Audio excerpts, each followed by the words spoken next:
Okay अब आप लोग के जहन में सबसे पहले ये सवाल आ रहा होगा कि हम आज के दौर में हम क्यों सुन रहे हैं कि vacuum tubes, transistors, integrated circuits और उसके बाद माइक्रो प्रोसेसर हम क्यों सुन रहे हैं, हम क्यों इस बारे में पढ़ रहे हैं।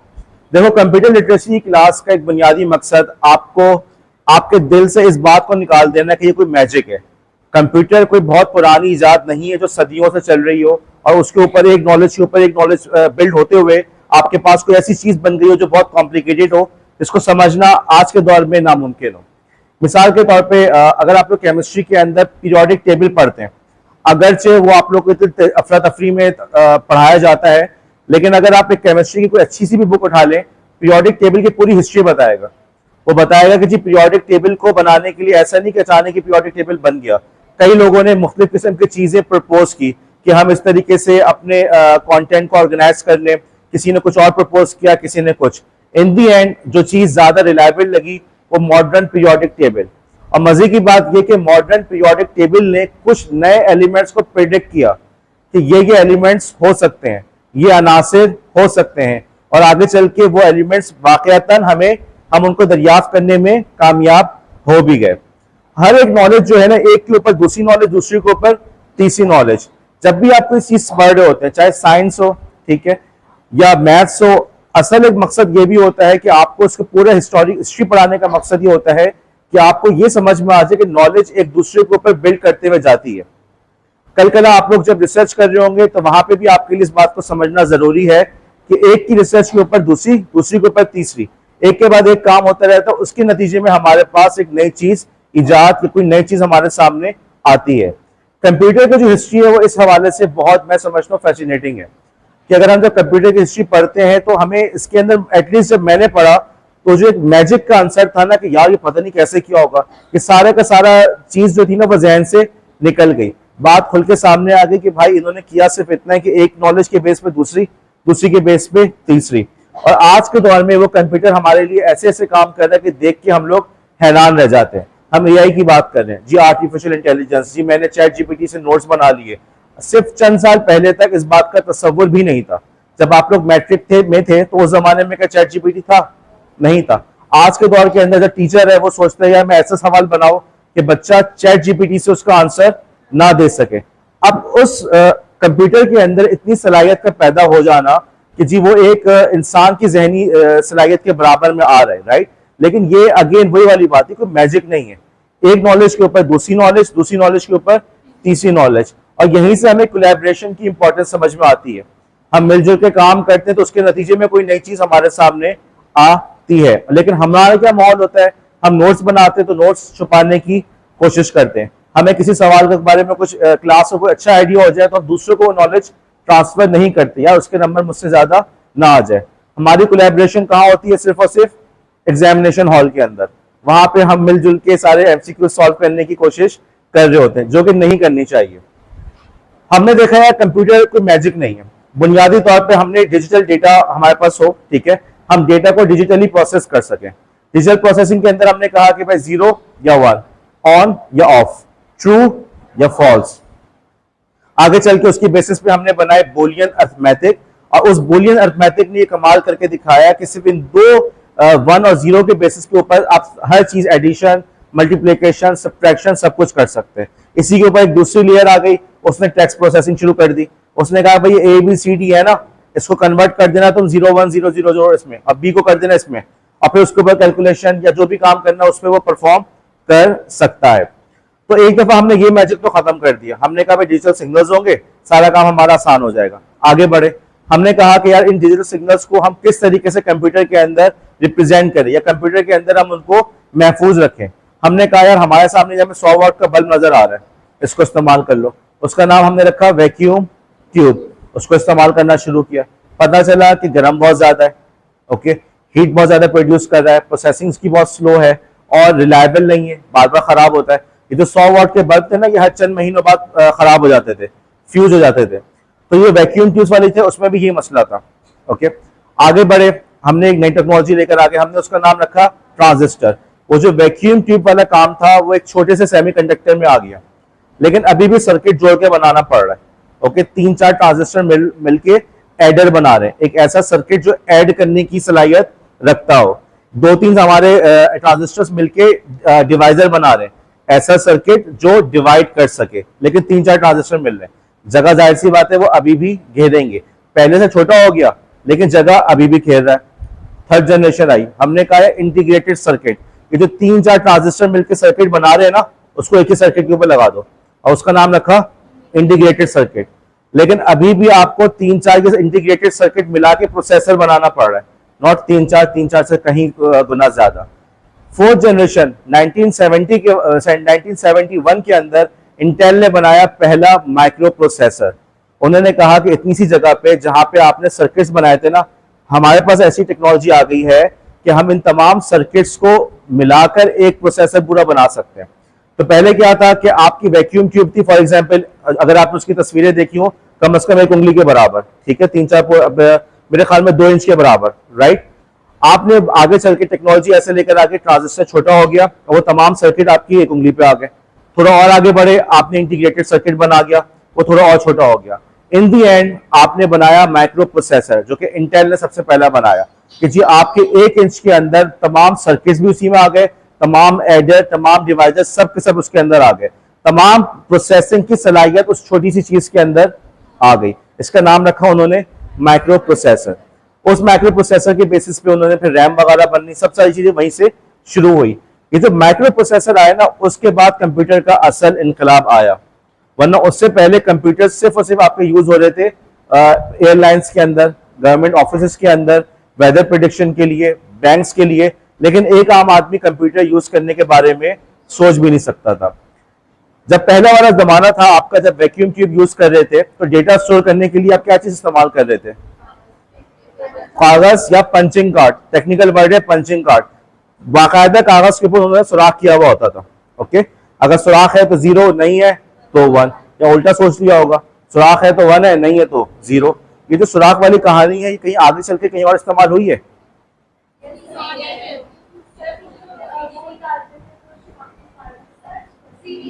सीडी पे, सीडी शनाख्ती कार्ड कहां से आ गया? ओके, सीडी के ऊपर इस्तेमाल करने लगे। वो अपने बचपन की बिल्कुल सही बात बता रही है आपको कि पहले जब आप जाते थे शनाख्ती अपना वोट वगैरह डालने के लिए, तो वो शनाख्ती कार्ड आपका कंप्यूटराइज नहीं होता था, वो कागज का होता था। उसके ऊपर वो लोग थोड़ा सा एक सुराख पंच कर देते थे, उसके जरिए से निशानी हो जाती थी कि भाई इसने वोट डाल दिया है। उस जमाने में ऐसा भी होता था, लेकिन खैर हमारे कंप्यूटर लिटरेसी के अंदर हमने कहां पे यूज किया? सीडी के अंदर। सेकंड जनरेशन जहां पे ट्रांजिस्टर आया, तो वहां पे उन्होंने मैग्नेटिक टेप, वो जो कैसेट्स होती है ना, ओके, उसको उन्होंने यूज करना शुरू किया डेटा स्टोर करने के लिए। जब इंटीग्रेटेड सर्किट्स का जमाना आया, तब भी ये टेप्स वगैरह ऐसे ही इस्तेमाल हो रहे थे। अच्छा, उस दौर के अंदर, मतलब आप ये ना समझे कि बहुत पुरानी बात है, 1960s के अंदर, मतलब मैं कैसे साहब को जानता हूँ, कराची यूनिवर्सिटी के एक डिपार्टमेंट के वो हेड भी रहे हैं, वो कनाडा गए थे उस जमाने में पीएचडी करने।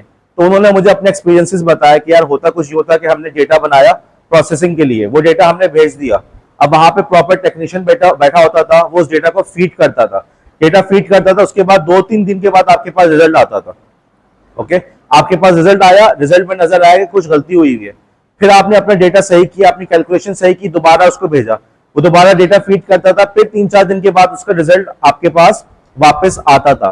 तो ये बैच प्रोसेसिंग हो रही थी, आप पूरा का पूरा अपना डेटा उसको पहुंचा देते थे, वो एक साथ मिलकर उस पर काम शुरू करता था, लेकिन आपको नजर आया कि बाकायदा एक बंदा रखा हुआ डेटा फीड करने के लिए।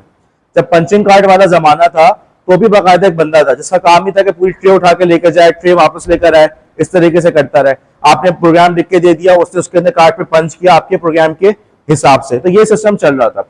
अब एक देखो, ये बात देखो कि उस जमाने में मखसूस लोग ही के पास कंप्यूटर की एक्सेस थी, यूनिवर्सिटीज में एक्सेस थी, और यूनिवर्सिटीज भी जो है ना, वो पूरा आप ये ना समझो कि 24 घंटे कंप्यूटर चल रहा होता था। आप जो थे कंप्यूटर की टाइमिंग के लिए पे करना पड़ता था। जैसे मिसाल के तौर पे अभी आप देख लो कि आपको कहा जाए कि जी फला चीज आप इतनी देर के लिए इस्तेमाल कर सकते हैं, आपने इस्तेमाल कर लिया, ठीक है, नहीं इस्तेमाल किया, वो आपका स्लॉट खाली हो जाएगा। अगर बिलफर्ज आपके इलाके में नेट ऐसा चल रहा हो, बारी बारी सबकी बारी हो, भाई इनके घर के अंदर 1 घंटे के लिए नेट मिलेगा, जो काम करना उसमें कर लो, उसके बाद ये जो नेट की जो पैकेज है या जो भी सर्विस है, वो रवासिया के घर में मुंतकिल हो जाएगी, रवासिया ने जो काम करना है इतनी देर में कर ले। तो उस दौर में ऐसा होता था। एक तो ये कि आपने जाके अपनी प्रोसेसिंग के लिए डेटा जमा करा दिया, वो बंदा वहां पे बैठा हुआ टेक्नीशियन वो डेटा फीड करेगा, लेकिन साथ ही साथ ये भी था कि कंप्यूटर कहीं और पड़े हुए होते थे, इतने बड़े बड़े होते थे ना। अब हर यूनिवर्सिटी के पास इतनी जगह थोड़ी कि कंप्यूटर को वो अपने पास रख सके, तो कंप्यूटर वहां पड़े हुए, बाकायदा आपने उससे टाइमिंग पे परचेज किया हुआ है, किराए पे परचेज किया हुआ है, कंप्यूटर प्रॉपर्टी किसी और की है। मुख्तलिफ यूनिवर्सिटीज ने मिलकर एक कंप्यूटर परचेज कर लिया, वो कहीं और रखा हुआ है, सब बारी बारी उसको इस्तेमाल कर रहे हैं। माइक्रो कंप्यूटर जो आया, यहां से असल रेवोल्यूशन का आगाज हुआ, जब इतनी सी चीज के अंदर पूरा प्रोसेसर आ गया, इसी के अंदर सारे आपके एडर डिवाइडर सब कुछ मौजूद है, इतनी सलाहियत उसके अंदर मौजूद है कि आप उसको इंस्ट्रक्शन दो, वहां से वो दूसरे पे आउटपुट दे सकता है। यहाँ पे इनकलाब आना शुरू हुआ और एक आम आदमी की पहुंच तक ये कंप्यूटर पहुंचने लगा। उस दौर में इस माइक्रो प्रोसेसर के बावजूद कंप्यूटर बनाना इतना आसान था कि लोग घरों में बना रहे थे। ओके, फारिया सीधे होकर बैठो, लोग घरों में बना रहे थे कंप्यूटर। यहाँ पे स्टीव वॉजनियक जो थे, ये बड़े एक होता है ना जो कुछ लोग को काम करने का बड़ा शौक होता है इलेक्ट्रॉनिक्स वगैरह का, वो कुछ इस किस्म के आदमी थे और बहुत काबिल थे, बहुत ज़हीन थे, लेकिन इतने सोशल नहीं थे। उसके मुकाबले में उनके दोस्त स्टीव जॉब जो थे, वो बड़े एक होता है सेल्समैन वाले स्टाइल होता है ना कुछ लोगों का, हर किसी से जाकर दोस्ती कर ली, हर किसी से बात कर ली। तो इन्होंने अपने तौर पे घर पे ऐसी कंप्यूटर बनाया, माइक्रो प्रोसेसर वगैरह बनाया और लकड़ी के डिब्बे में बना के, एक क्लब होता है जैसे लोग मिलकर बात करते हैं, वहां लेके चले गए। लोगों को पसंद आया, लोगों ने कहा तो हमें भी बना दो, हम तुम्हें पैसे दे देते हैं। यहाँ पे स्टीव जॉब साहब की होशियारी, उनको समझ में आया कि लोग ऐसे हैं जिनको कंप्यूटर यूज करने का शौक है, लेकिन उनके पास इतना वक्त नहीं है कि बैठ के वो खुद कंप्यूटर बना सके। हर किसी के अभी भी ये वाली बात होती है, देखो कितने सारे काम ऐसे होते हैं, जैसे हमारे कॉलेज के अंदर कंप्यूटर के काम के लिए हम एक साहब को बाहर से बुलाते हैं। क्यों बुला रहे हैं यार, हमारे पास इतना टाइम नहीं कि बैठ के हम कंप्यूटर के हार्ड ड्राइव लगा के चेक करते रहे, हम उनको दे देते हैं, यार आप जाके ये काम करके आ जाओ, ठीक है। तो इसी तरीके से उस दौर में भी ऐसे ही था, लोगों के पास इतना वक्त नहीं था कि कंप्यूटर घर पे बैठ के बनाते रहे। यहाँ पे उन्होंने स्टीव जॉब को पैसे देने शुरू किए, स्टीव वॉजनिक उन कंप्यूटर को बनाते थे। इन दो बंदों ने मिलकर एप्पल कंपनी की बुनियाद रखी, रवासिया, इन दो बंदों ने मिलकर एप्पल कंपनी की बुनियाद रखी, ये गैराज में बना रहे थे। यहाँ पे उनका पहला माइक्रो कंप्यूटर जो कि एक आम आदमी के लिए इस्तेमाल के काबिल था, एप्पल 1 उन्होंने बनाया। ओके, अगेन बहुत बड़ी रेवोल्यूशनरी प्रोडक्ट थी, एक आम आदमी भी इस कंप्यूटर को परचेज करके घर लेकर जा सकता था। एप्पल 2 जो बनाया तो उसने तो तकरीबन सेल्स के सारे रिकॉर्ड तोड़ डाले। यहाँ पे आपके माइक्रो कंप्यूटर का इनकलाब आना शुरू हुआ। उधर आईबीएम जो थे बड़े बड़े मेन फ्रेम बना रहे थे। आईबीएम के कॉन्ट्रैक्टर्स कौन थे? Airlines, banks, governments. उनके जहन में था कि माइक्रो कंप्यूटर का फायदा क्या, आम आदमी कंप्यूटर पे क्या करेगा, आम आदमी कंप्यूटर का क्या करेगा, हमें इससे क्या लेना देना। ये ऐसे ही जैसे एक कंपनी ट्रक बनाती हो, अब वो बोले कि बाइक बनाने का क्या फायदा, लेकिन बात यह है कि आपको नजर आता है ट्रक में पैसा बहुत है, करोड़ों का एक ट्रक होता है, लेकिन बाइक्स भी कितनी बड़ी तादाद में मौजूद है। तो उस वक्त उनका सोच ये थी कि भाई हमारी हुकूमतें हमारा कॉन्ट्रैक्ट लेती हैं, हम दुनिया भर की मुख्तलिफ हुकूमतों से जाके मिलते हैं, उनको अपना कंप्यूटर सेल करते हैं, बड़ी बड़ी कंपनीज हमारी क्लाइंट्स हैं, हमें क्या जरूरत पड़ी कि हम आम आदमी के लिए कंप्यूटर बनाएं। तो यहाँ पे एप्पल ने इस मार्केट को कैप्चर करना शुरू कर दिया। आईबीएम को ख्याल आया कि भाई मसला और है, मार्केट हमारे हाथ से निकल रही है, इतना बड़ा सेगमेंट है, इतनी बड़ी मार्केट का सेगमेंट है जिसको हमने छोड़ा हुआ है। ये कुछ हमारे ना पाकिस्तान कराची में भी कुछ ऐसी चीजें हुई, हमारे बहुत सारे फैशन डिजाइनर्स हैं जिनके स्टोर्स आपकी डिफेंस के इलाके में थे, डॉलमेन में थे, वहां जो आपका समंदर के किनारे डॉलमेन है, ओशन मॉल है, वहां पे थे।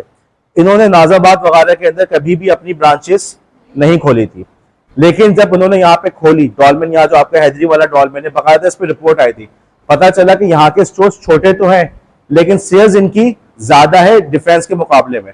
अब नतीजा क्या निकला, पूरे हैदरी पे अब लाइन से देखे सारे के सारे बड़ी बड़े ब्रांड्स यहाँ पर आई हुई हैं। उनको एहसास हुआ कि हम जितना पैसा डीएचए से कमा रहे हैं उससे ज्यादा हम यहाँ से कमा सकते हैं। फिर यहीं पर उन्होंने कपड़ों की नई ब्रांड्स लेकर आए जिसको कह सकते हैं कि इकोनॉमिकल क्लोथ्स, कि एक आम आदमी भी उनको परचेज करने के बारे में सोच सके। मुख्तलिफ उन्होंने अपनी ब्रांड के अंदर भी मुख्तलिफ सीरीज उन्होंने बनाई। तो कुछ यही चीज आईबीएम ने भी रियलाइज की, उन्होंने कंप्यूटर का नाम रखा पर्सनल कंप्यूटर। ऐसा कंप्यूटर छोटा सा हो और आपका अपना। पर्सनल कंप्यूटर का वर्ड क्यों आ रहा है, आपको किसी के साथ एक्सेस शेयर करने की जरूरत नहीं है, आपको अपना है। आप यूनिवर्सिटी में पढ़ाते हैं, आप अपना पर्सनल कंप्यूटर ले लें, उसी पे सारी कैलकुलेशन परफॉर्म कर लें। अब आपको किसी और के पास जाके डेटा देने की जरूरत नहीं है, आप यहीं पे अपना काम कर लें। इसी जमाने में तमाम चीजों को इनकलाब आना शुरू हुआ। फ्लॉपी ड्राइव आई, हार्ड डिस्क ड्राइव का कॉन्सेप्ट आपके पास आया, आपकी रैम वगैरह छोटी होती चली गई, यहाँ पे कंप्यूटर की प्रोसेसिंग की सलाहियत बढ़नी शुरू हो गई। अब जब आम आदमी के पास कंप्यूटर आ गया, उन्होंने कहा कि यार कंप्यूटर को और इजी बनाओ। देखो, जो चीज जितनी इजी होगी उसको इस्तेमाल करने वाले लोग इतने ज्यादा होंगे। हमारे दौर में आजकल हमें नजर आता है कि गाड़ी की ड्राइविंग के अंदर आजकल ऑटोमेटिक का ज्यादा जमाना है, इसलिए कि मैनुअल ड्राइव करना थोड़ा सा मुश्किल है, लेकिन ऑटोमेटिक आसान है। ऑटोमेटिक को जब आपने आसान किया, जब ऑटोमेटिक को उन्होंने बना के गाड़ी को आसान कर दिया, ड्राइव करना आसान कर दिया, तो नतीजा क्या निकला कि लोग ज्यादा से ज्यादा गाड़ी परचेज करने लगे। तो उन्होंने कहा कंप्यूटर को भी हम इतना आसान कर दें, लेकिन इस वक्त तक किसी के जहन में वाज़ेह कॉन्सेप्ट नहीं था हम क्या करें। एप्पल भी मुख्तलिफ चीजों को ट्राई कर रही थी, एप्पल 1 बना दिया, एप्पल 2 बना दिया, बहुत ज्यादा सेल हुई थी। उसी दौर में मतलब आप अंदाजा लगाएं कि एप्पल की कंपनी जब पब्लिक हुई, जब उसने अपने शेयर्स पब्लिक किए, तो रातों रात ये लोग मिलियनियर बन गए थे। ओके, मिलियनियर का मतलब हो जाएगा क्या, लखपति या करोड़पति? अरबपति होगा मेरे ख्याल में, तो करोड़ बनेगा। 1 मिलियन 10 लाख के बराबर होता है, ठीक है, आराम से करोड़ तो हो गए। लेकिन ये करोड़पति भी जो थे कि डॉलर वाले थे, तो पाकिस्तान के लिहाज से तो फिर भी अरबपति हुए। तो ये लोग रातों रात इतने अमीर हो गए, कंपनी की वैल्यू इतनी हाई थी कि रातों रात इनकी कंपनी की जैसे इनके शेयर्स मार्केट में आए, ये लोगों ने बिल्कुल बहुत ज्यादा इनकी सेल हुई और कंपनी की वैल्यू रातों रात बहुत बढ़ गई। तो ये बहुत अगेन ये तारीख के अंदर पहली दफा ऐसा हुआ था। इससे पहले जैसे कि मैंने बताया कि लोगों ने ऑयल के अंदर इन्वेस्टमेंट करके पैसे कमाए, लोहे पे इन्वेस्ट करके पैसे कमाए, स्टील पे इन्वेस्ट करके पैसे कमाए। पहली दफा ऐसा हुआ कि सेमीकंडक्टर की बेसिस पे लोगों ने आगे चल के इतने पैसे कमाने शुरू किए। तो बहरहाल अब एप्पल वालों को पता चला कि भाई ज़ेरॉक्स एक कंपनी है, ठीक है, जो कि कॉपियर वगैरह बनाते हैं। उनके यहाँ पे रिसर्च डिपार्टमेंट ने कुछ नई टेक्नोलॉजी पे काम किया। ओके, वो वहां गए। तहरीम, कौन सी नई टेक्नोलॉजी थी वहां पे ज़ेरॉक्स वालों के पास? कल मैंने क्लास में बताया था जी। लाइबा, तहरीम यहाँ पे आके बैठो जी। लाइबा जी। फसीहा,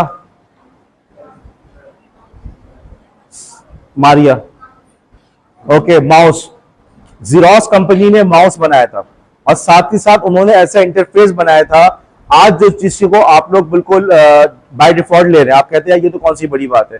उन्होंने इन चीजों का कॉन्सेप्ट दिया कि हमारे पास एक विंडो हो, बजाय कि आपको कमांड लिखनी हो आपके पास विंडोज हो, विंडो को आप मिनिमाइज भी कर सके। आप ये करते ना, उसके ऊपर डेस्कटॉप हो, आइकॉन्स बने हुए हो। ओके, ये तमाम चीजों का कॉन्सेप्ट किससे दिया था? ज़ेरॉक्स ने। उन्होंने माउस को इन्होंने इजाद किया था। तो इसको लेके हुए उन्होंने, इस टेक्नोलॉजी को लेते हुए एप्पल ने कॉपी किया और एप्पल ने पहला कंप्यूटर बनाया मैकिंटॉश के नाम से। मैकिंटॉश, ओके, MACINTOSH, मैकिंटॉश के नाम से बनाया था। मैकिंटॉश वैसे कोड को कहते हैं, कोड की किस्म होती है, लेकिन अगेन उन्होंने उसका नाम रखा मैकिंटॉश। क्यों रखा मैं कुछ नहीं कह सकता। तो वो पहला कंप्यूटर ऐसा था जिसके अंदर ग्राफिकल यूजर इंटरफेस था। एक आम आदमी क्या, एक बच्चा भी उसको इस्तेमाल कर सकता है, एक बच्चा भी उस कंप्यूटर को यूज करने के काबिल था। बजाय से कमांड याद करो कि तुमने ये कमांड लिखनी है तो ये होगा। मैंने भी क्लास में कुछ कमांड्स बताई हैं। मैंने कहा जी आप जो है लिखे CMD खोले, फिर लिखे IPCONG तो ये आ जाएगा। आप नेट चेक करना, आप लिखिए PING स्पेस। अब ये कमांड्स आप लोग को याद नहीं है, राइट, लेकिन समझ में आ रहा है कि कमांड के मुकाबले में क्लिक करना कितना आसान है। यार वहां जाके राइट पे क्लिक करना, वहां पे ये ऑप्शन आ जाएगा, उस पर तुम क्लिक कर देना। तो मैकिंटॉश पहला कंप्यूटर था जिसके अंदर ये सलाहियत थी, जिसको कहते हैं ग्राफिकल यूजर इंटरफेस या GUI। Okay, graphical user interface को लेते हुए एप्पल ने उसको एप्पल की इस चीज को कॉपी किया। किसने? सुंदर, किसने कॉपी किया था? बिल गेट्स या माइक्रोसॉफ्ट ने कॉपी किया। और उसके बाद अब बात कहती कि जो मैकिंटॉश कंप्यूटर्स थे ये बहुत एक्सपेंसिव थे। उस दौर में भी एप्पल की प्रोडक्ट्स बहुत एक्सपेंसिव होती थी। अलबत्ता आज भी लोग मानते हैं कि क्वालिटी होती थी उस दौर की। अच्छा, मैं आज के दौर की बात नहीं कर रहा, मैं ये नहीं कह रहा कि आज के दौर में एप्पल के प्रोडक्ट्स की बड़ी क्वालिटी होती है, मैं ये नहीं कह रहा। ओके, उस दौर के जो कंप्यूटर्स एप्पल ने बनाए थे वाकई बहुत रिलायबल थे, बहुत अच्छे थे। उसके मुकाबले में IBM PC को इतनी मार्केट नहीं मिल रही थी। लेकिन जब विंडोज बनी, ओके, विंडोज, माइक्रोसॉफ्ट ने विंडोज बनाई जिसके अंदर ग्राफिकल यूजर इंटरफेस था, उसके नतीजे में IBM PCs को बहुत बड़ा बूस्ट मिला। ओके, यहीं से आपके पास हर घर के अंदर कौन सा कंप्यूटर पहुंच गया? IBM PC पहुंचने लगा और यहीं पे आपका विंडोज हर घर के अंदर पहुंच गई। यहां पे हुआ क्या था कि IBM, जब माइक्रोसॉफ्ट और IBM का आपस में एग्रीमेंट हो रहा था, IBM ने कहा कि हम PC बना रहे हैं हमें इसके लिए ऑपरेटिंग सिस्टम चाहिए। अंदाजा लगा ऑपरेटिंग सिस्टम कितनी इंपॉर्टेंट चीज है। आईबीएम ने कहा कि हम पीसी बना रहे हैं, मार्केट हमारे पास भी, हम भी आ जाते हैं। वैसे तो हम बहुत बड़ी कंपनी है, बाकायदा उसकी ना ये अगर आप लोग हिस्ट्री पढ़े तो बाकायदा उनका एटीट्यूड यही था। वैसे तो हम बहुत बड़ी कंपनीज है, आप खुद अंदाजा लगाओ यार, कंपनी का जो मैनेजर है या जनरल मैनेजर जो है, अगर उसको मुलाकात करनी पड़ रही हो किसी भी दुनिया, किसी भी दूसरे मुल्क के प्रेसिडेंट से या प्राइम मिनिस्टर से, तो उसका दिमाग आसमान में पहुंचेगा नहीं पहुंचेगा? बोलेगा मैं कितनी बड़ी चीज हूँ। जैसे इवन पाकिस्तान के अंदर कहते हैं कि जो लिवर ब्रदर्स की जो कंपनीज हैं, जो इनका सीईओ है, उसका डायरेक्ट एक्सेस होती है प्राइम मिनिस्टर के पास। ओके, तो ये लोग को अपनी इंपॉर्टेंस का अंदाजा होता है कि यार हम इतने इंपॉर्टेंट है कि जो किसी भी कंट्री का जो पीएम है, प्राइम मिनिस्टर है, वो डायरेक्टली हमारे कॉन्टेक्ट में है। तो आईबीएम की भी कुछ ऐसी ही सोच थी कि यार हम तो इतनी बड़ी कंपनी है, हमारे पास जो है हम दुनिया भर के मुख्तलिफ प्राइम मिनिस्टर से मिल रहे होते हैं, मुख्तलिफ लोगों से मिल रहे होते हैं, और कंपनीज, नॉट कंपनीज, कंट्रीज हमसे एग्रीमेंट करना चाहती हैं। तो उन्होंने कहा यार हम पीसी बना रहे हैं, मार्केट हमारे सामने, हमने कहा चलो यार इसमें भी हाथ डाल दो, ऑपरेटिंग सिस्टम चाहिए। माइक्रोसॉफ्ट से कहा आप ऑपरेटिंग सिस्टम बना देंगे?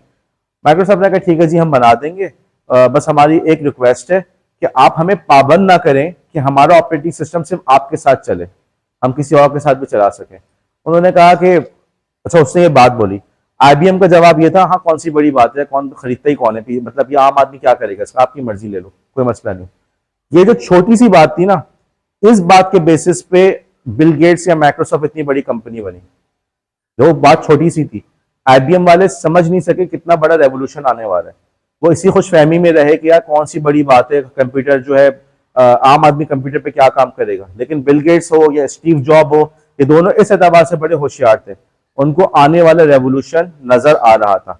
उनको पता था कि आने वाले दौर के अंदर आम आदमी ही कंप्यूटर को सबसे ज्यादा इस्तेमाल कर रहा होगा। तो बिल गेट्स ने छोटी सी बात कर दी। अच्छा, बिल गेट्स की पर्सनैलिटी भी ना थोड़ी ऐसी थी, जैसे शर्मीला सा, घबराया हुआ सा, तो वो उसको इतना वो लिफ्ट भी नहीं करा रहे थे। तो जब उसने ये कहा कि जी हम चाहते हैं कि हमारा एग्रीमेंट इस तरीके से हो कि हम जो है ना किसी और को भी सेल करना चाहे तो हम कर सकें, उन्होंने कहा ठीक है कोई मसला नहीं, कोई इशू नहीं। अच्छा, अब मार्केट में आया आईबीएम पीसी। आईबीएम पीसी को देखते हुए दूसरी कंपनीज ने उसकी स्पेसिफिकेशन को कॉपी करना शुरू कर दिया। ओके, कानूनन इस बात की इजाजत थी। इसी जमाने में डेल आया, ओके, एचपी आया, कॉम्पैक आया, बहुत सारी ब्रांड्स आई उस जमाने में। उन सब ने आईबीएम के पीसी को कॉपी किया। ओके, जब उन्होंने आईबीएम की पीसी की डुप्लीकेट बना ली, ओके, इसका मतलब एक उस पर विंडोज चलेगी नहीं चलेगी? अब समझ में आया कि बिल गेट्स ने क्यों कहा था। जितनी भी कॉपीज बन रही हैं सबके ऊपर कौन सा ऑपरेटिंग सिस्टम चल रहा होगा? विंडोज। और जो बंदा भी कॉपी बना रहा है, इन्होंने भी कॉपी बनाई, एमन ने भी बनाई, हानि ने भी बनाई। ओके, हानि की कॉपी थोड़ी एक्सपेंसिव थी, लेकिन उम्मे एमन ने कुछ कर करा के उसकी कॉस्ट कम करा दी। नतीजा क्या निकला? इनका पीसी ज्यादा सेल हुआ। अब विंडोज तो इस पे भी चल रही है, उस पर भी चल रही है। माइक्रोसॉफ्ट को पैसे इनसे भी मिल रहे हैं, इनसे भी मिल रहे हैं। ये वो वजह थी जिसकी वजह से आज हर घर के अंदर माइक्रोसॉफ्ट विंडोज मौजूद है। तो ये देखो शुरू के जो चंद छोटे छोटे फैसले थे जिन्होंने आगे चल के इतना बड़ा इंपैक्ट दिया। तो ये हो गई कंप्यूटर की हिस्ट्री। इस हवाले से किसी के पास कोई सवाल, कोई बात?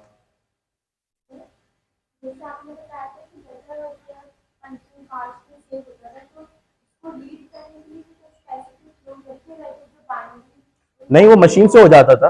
वही पंचिंग कार्ड जिस तरह से आपने अभी बात की ना, वही लाइट के जरिए से उसको रीड कर रहे थे। भाई मशीन गुजर रही है, लाइट देख रही है 110101, मुश्किल काम नहीं था, वो आगे सिग्नल। गुड पॉइंट, अच्छा पॉइंट है इनका कि इंसान को कैसे समझ में आ रहा था कि पंचिंग कार्ड पे क्या लिखा हुआ है। तो पहली बात तो ये कि इस यहीं पे फिर उन लैंग्वेजेस का कॉन्सेप्ट आने लगा, प्रोग्रामिंग लैंग्वेजेस का। उन्होंने सबसे पहले तो ऐसी जिसको भी काम करना होता था वो मशीन की जबान में बात करता था। ओके, आगे बढ़े, उन्होंने कहा थोड़े से चंद अल्फाज आप इस्तेमाल कर लो, लेकिन ये कि जैसे आपने लिखना हो कि इस मेमोरी को इसमें ऐड करना है, ठीक है, तो आप लिखोगे ADD, लेकिन आगे एड्रेस बताओगे कि इस वाले एड्रेस को इसमें ऐड करना है। तो ये थोड़ी सी आपकी हो गई लो लेवल लैंग्वेज, जिसको हम कहते हैं असेंबली लैंग्वेज। आगे बढ़े, उन्होंने फिर दूसरी प्रोग्रामिंग लैंग्वेजेस बनाने लगे, जिसके अंदर सबसे पहले थी फोर्ट्रान। ओके, और अब उस प्रोग्रामिंग लैंग्वेज में आपने अपने अंग्रेजी अल्फाज के अंदर ही प्रोग्राम लिखा, बीच में एक दूसरी चीज थी जो उसको उस लैंग्वेज में कन्वर्ट करती थी जिसको कंप्यूटर समझ सके। तो पहले आपकी हो गई फोर्ट्रान, एक चीज आई उसने उसको कन्वर्ट किया असेंबली के अंदर, असेंबली लैंग्वेज से उसको कन्वर्ट किया मशीन लैंग्वेज में।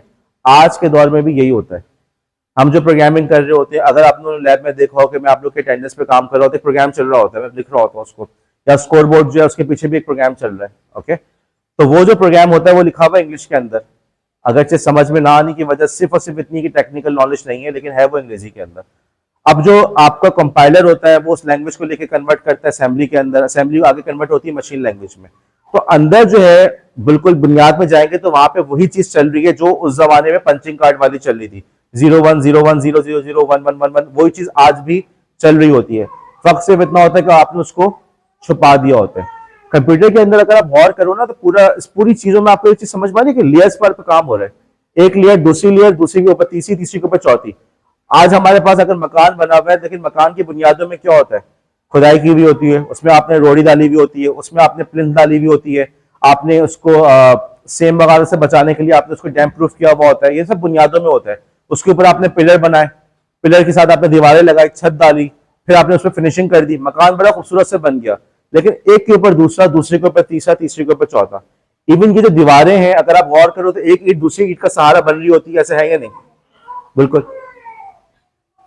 कल भी मैंने, अनुषा का आज नहीं आई, कल भी मैंने एक बात की थी, फिजा आप लोग फिजा इर्तिखाब, बस शाम को जाके आप लोग फीस जमा नहीं करा सकते थे?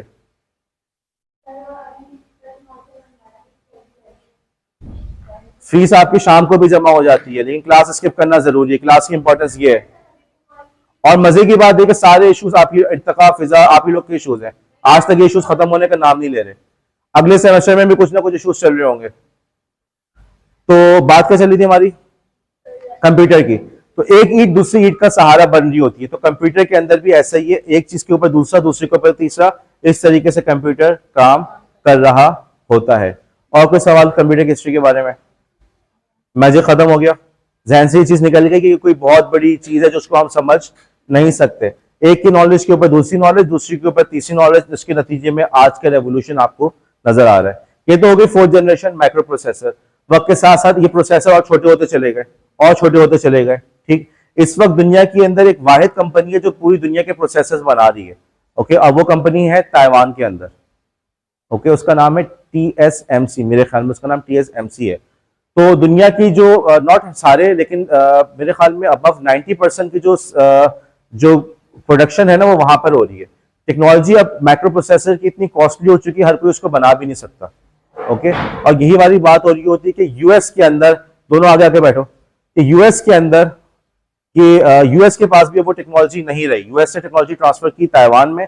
अब वहां पे ये बात हो रही है कि कल कल अगर हमारी चाइना से जंग हो जाती है, चाइना के बिल्कुल बगल में तो ताइवान है, तो ऐसा ना हो कि इसके नतीजे में प्रोसेसर्स का हमें प्रॉब्लम हो जाए, तो वो कह रहे टेक्नोलॉजी को वापस लेकर आए। लेकिन अब इतना आसान नहीं है, इतना एक्सपेंसिव हो चुका है कि जैसे पाकिस्तान के लिए आपको है ना कि पाकिस्तान ने न्यूक्लियर पावर बन गया, तो किसी को इस बारे में यकीन नहीं आता था कि थर्ड वर्ल्ड कंट्री के अंदर इतनी सलाहियत का हो जाना कि न्यूक्लियर पावर बन सके।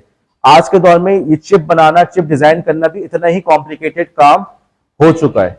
ओके, तो हर किसी के पास अभी टेक्नोलॉजी रही नहीं बहरहाल, लेकिन इसके नतीजे में वक्त के साथ साथ आपके कंप्यूटर्स स्ट्रांग से स्ट्रांग होते चले गए। अब आपका मोबाइल जो है उस कंप्यूटर से ज्यादा पावरफुल है जो आपके पास तकरीबन 30 साल पहले मौजूद था।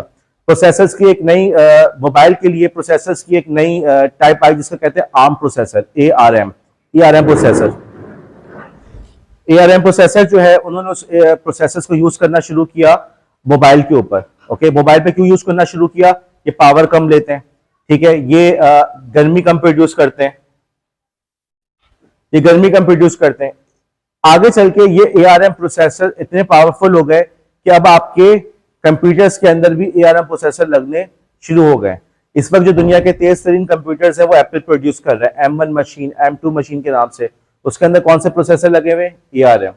मतलब अंदाजा लगाओ कि मोबाइल के लिए प्रोसेसर बना, ओके, और वो प्रोसेसर ऐसा कि सिर्फ इसलिए बनाया कि हीट कम प्रोड्यूस करेगा और क्या कहते हैं आपकी थोड़ी सी बैटरी कम लेगा, लेकिन आगे चल के वो ही इतना स्ट्रांग हो गया कि पूरा लैपटॉप उसी को चल रहा है।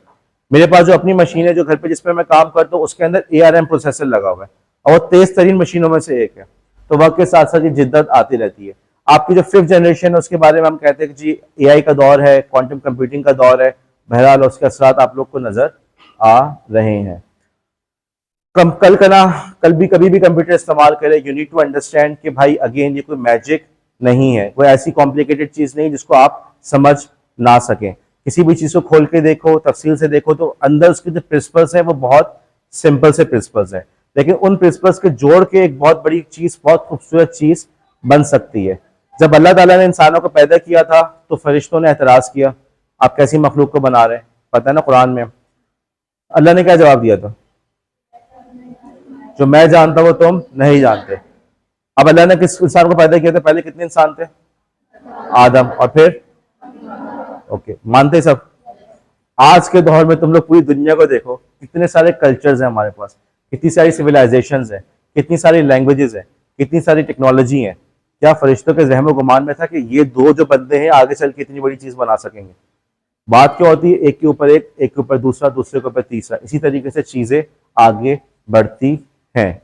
ओके, जहन में कल खुद भी कंप्यूटर कभी पढ़ाने का मौका मिले तो बहरहाल कोई भी सब्जेक्ट पढ़ाओ, फिजिक्स पढ़ाओ, केमिस्ट्री पढ़ाओ, मैथ्स पढ़ाओ, इवन उर्दू हो या इंग्लिश, जहनों से ये चीज निकालो कि यार ये चीज इतनी कॉम्प्लिकेटेड है, बस ये यही है, इसको बस तुम लोग रट्टा लगा लो, कोई मैजिक नहीं है। जिन लोगों ने इन तमाम चीजों को बनाया है वो हम जैसे ही लोग थे। आगे बढ़े अगले टॉपिक के ऊपर, या 5 मिनट के लिए सांस ले लें, मैं ले लेता हूँ। अच्छा, ओके, मराहिल यामीन आइए तशरीफ लाइए, रिकैप दीजिए अभी तक हमने क्या बात की, जल्दी जल्दी बताओ। चलो 5 मिनट इसी में हो जाएंगे, जाओ जल्दी, जो शाबाश।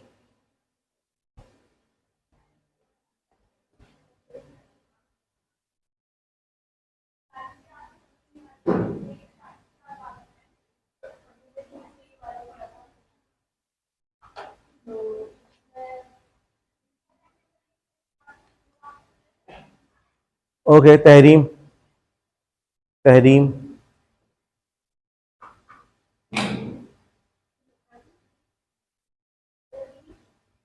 जी अभी की।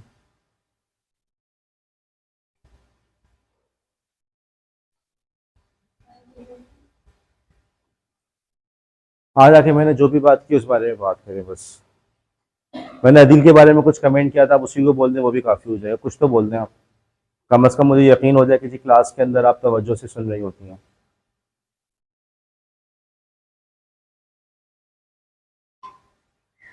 आप लोगों ने इनकी तस्वीर खींचनी है, जो मॉडलिंग के लिए वहाँ खड़ी हुई है, पढ़ाने के लिए नहीं। आइए बैठिए, आई डोंट नो, पता नहीं क्या फ़ायदा होता है चिल्ला चिल्ला के बोलने का, क्या फ़ायदा। फातिमा खान वेज,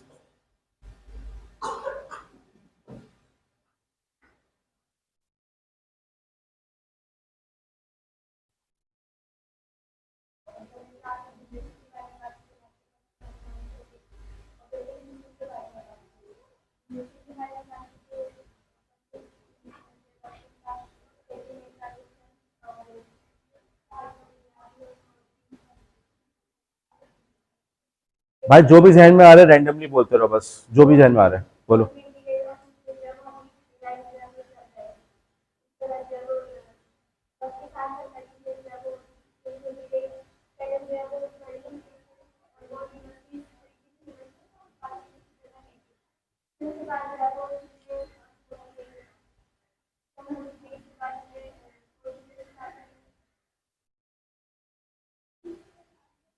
कुछ बिल गेट्स के बारे में बोल दें, कुछ एप्पल के बारे में कह दें, कुछ स्टीव वॉजनिया का नाम ले लें, कुछ तो बोलें।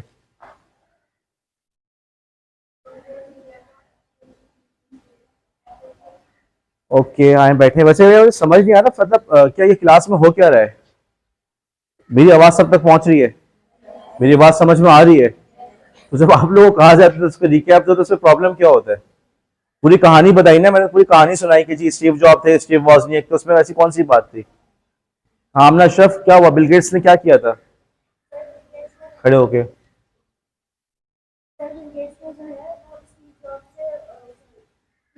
हाँ बोलो, जो भी आ रहा है बोलो।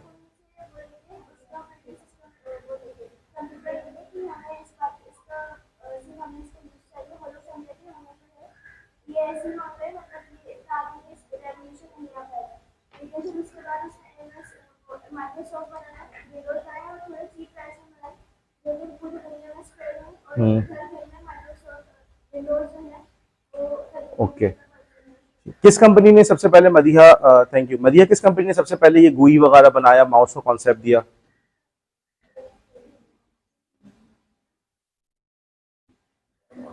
जी राबिया, जीरोक्स। आपके जो लैब में वाईफाई का पासवर्ड है वो क्या है? जीरोक्स एक अंडा।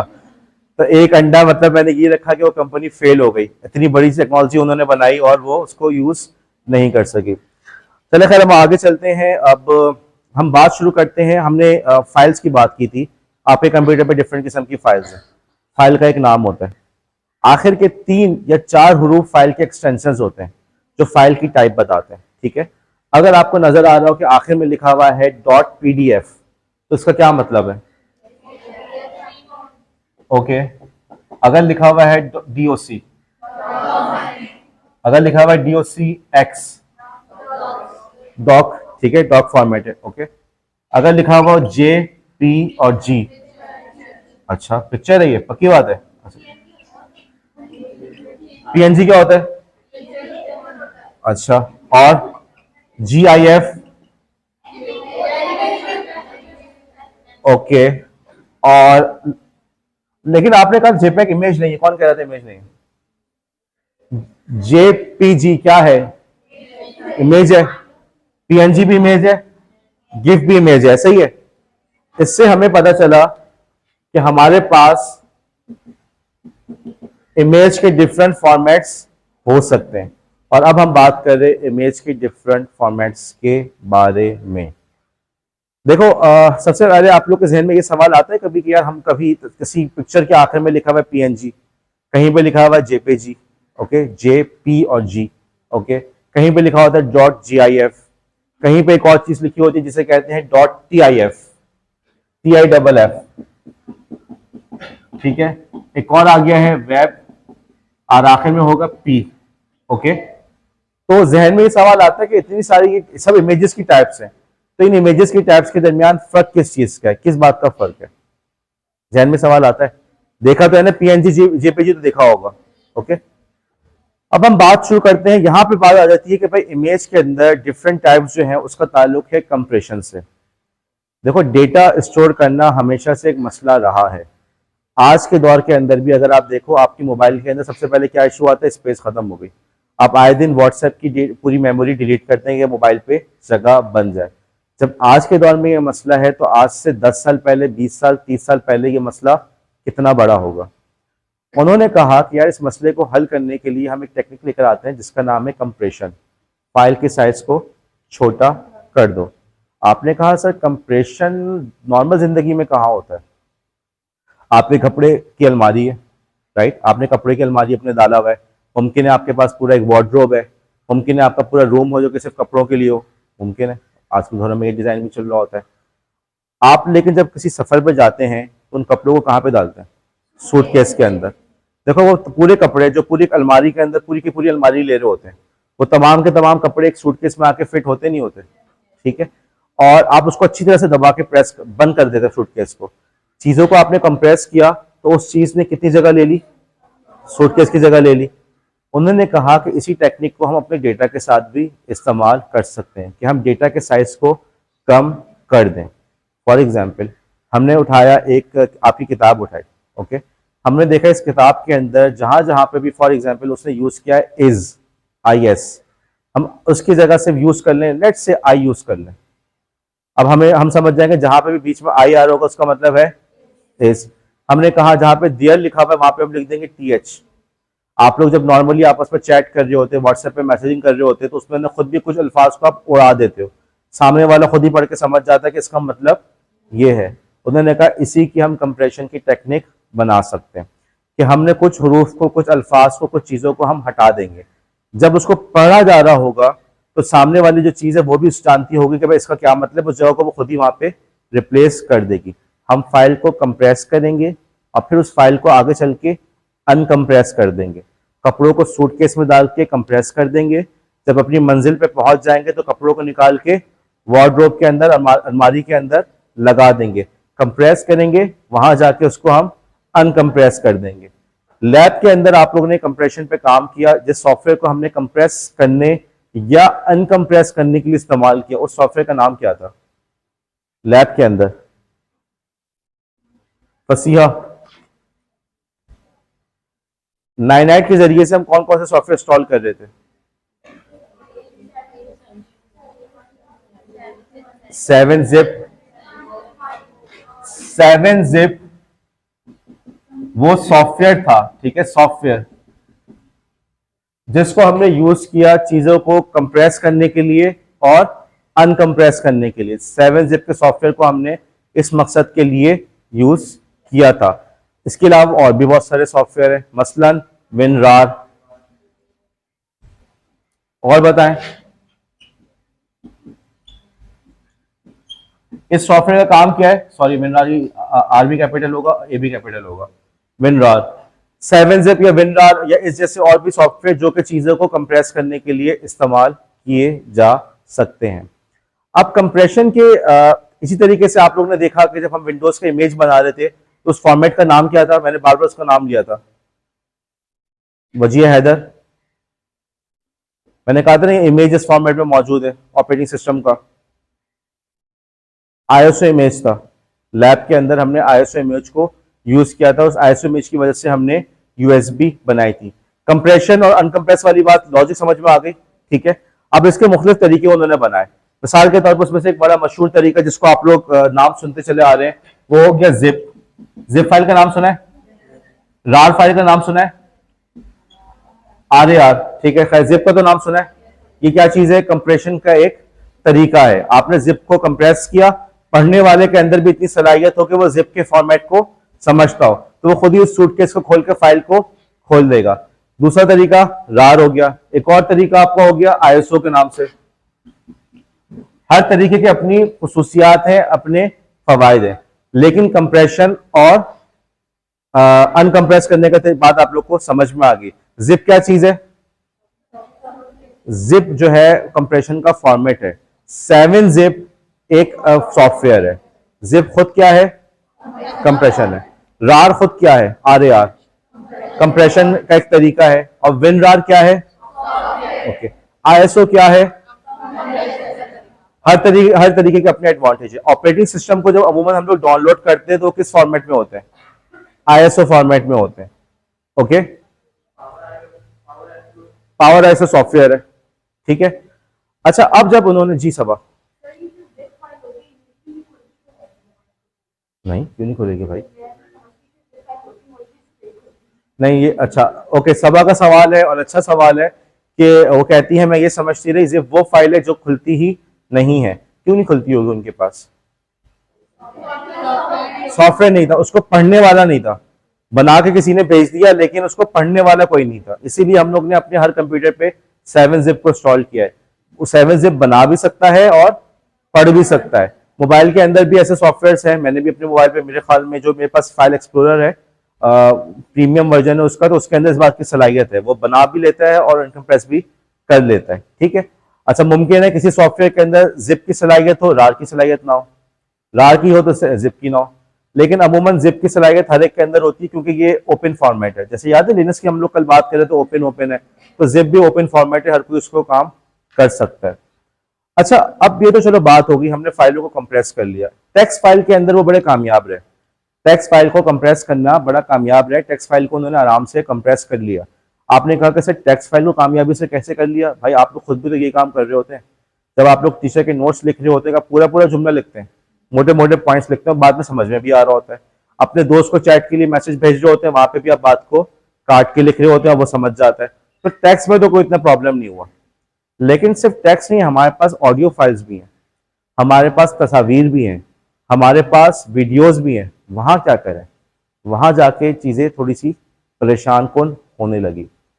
अब यहां पे उन्होंने एक कॉन्सेप्ट लेकर आए, फॉर एग्जाम्पल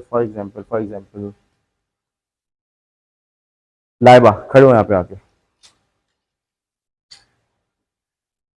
लाइबा के लिबास के अंदर आप लोगों को कितने शेड्स नजर आ रहे हैं? 2 शेड्स हैं बस। थोड़ा सा पीछे हो, थोड़ा सा पीछे। 3 शेड्स हैं। कौन कौन से? बुशरा, एक मिनट, सॉरी, तहरीम, कौन से कितने शेड्स हैं? आप सब तहरीम हो गए आज जी। तहरीम 4 हैं, जल्दी से बताओ। तहरीम, अच्छा यार, अगर मैं बोलूं इससे ज्यादा है, आपको इनके आस्तीनों पे साया बनता हुआ नजर आ रहा है? साये वाली जो जगह है उसका शेड डिफरेंट है या नहीं? क्या ख्याल है, सही कह रहा हूं मैं? ओके, इनके जो इनका जो उल्टी साइड वाली साइड है वहां पे रोशनी डायरेक्ट नहीं पड़ रही, ऐसा ही है, तो वहां पे डार्कर शेड है। मैं ये नहीं कह रहा कि आप लोग कपड़ों को देख रहे हो, आप लोग इस वक्त देखो, आप लोग को जो लाइबा नजर आ रही है मैं उसकी बात कर रहा हूँ, ठीक है। इनकी जो लेफ्ट साइड है उस पर रोशनी डायरेक्ट नहीं पड़ रही, दरवाजा वहां से बंद है, राइट, तो उसका शेड डिफरेंट होगा नहीं होगा। लेकिन आपका जो इनका जो सीधा हाथ वाली साइड है उस पर रोशनी पड़ रही है, उसका शेड डिफरेंट होगा। अगर आपसे मैं कहूं इस चीज को पेंट करना है, आप लोग कितने शेड्स यूज करोगे? पेंट करने का कह रहा हूं, मैं ये नहीं कह रहा कि आपने जाकर दुकान से इसके कलर का स्कार्फ या दुपट्टा लेकर आना है, मैं ये नहीं कह रहा। मैं आपसे कह रहा हूं आपने इनको पेंट करना है, तो कितने शेड्स यूज हो रहे हैं? काफी सारे शेड्स यूज हो रहे हैं। ओके, बैठे।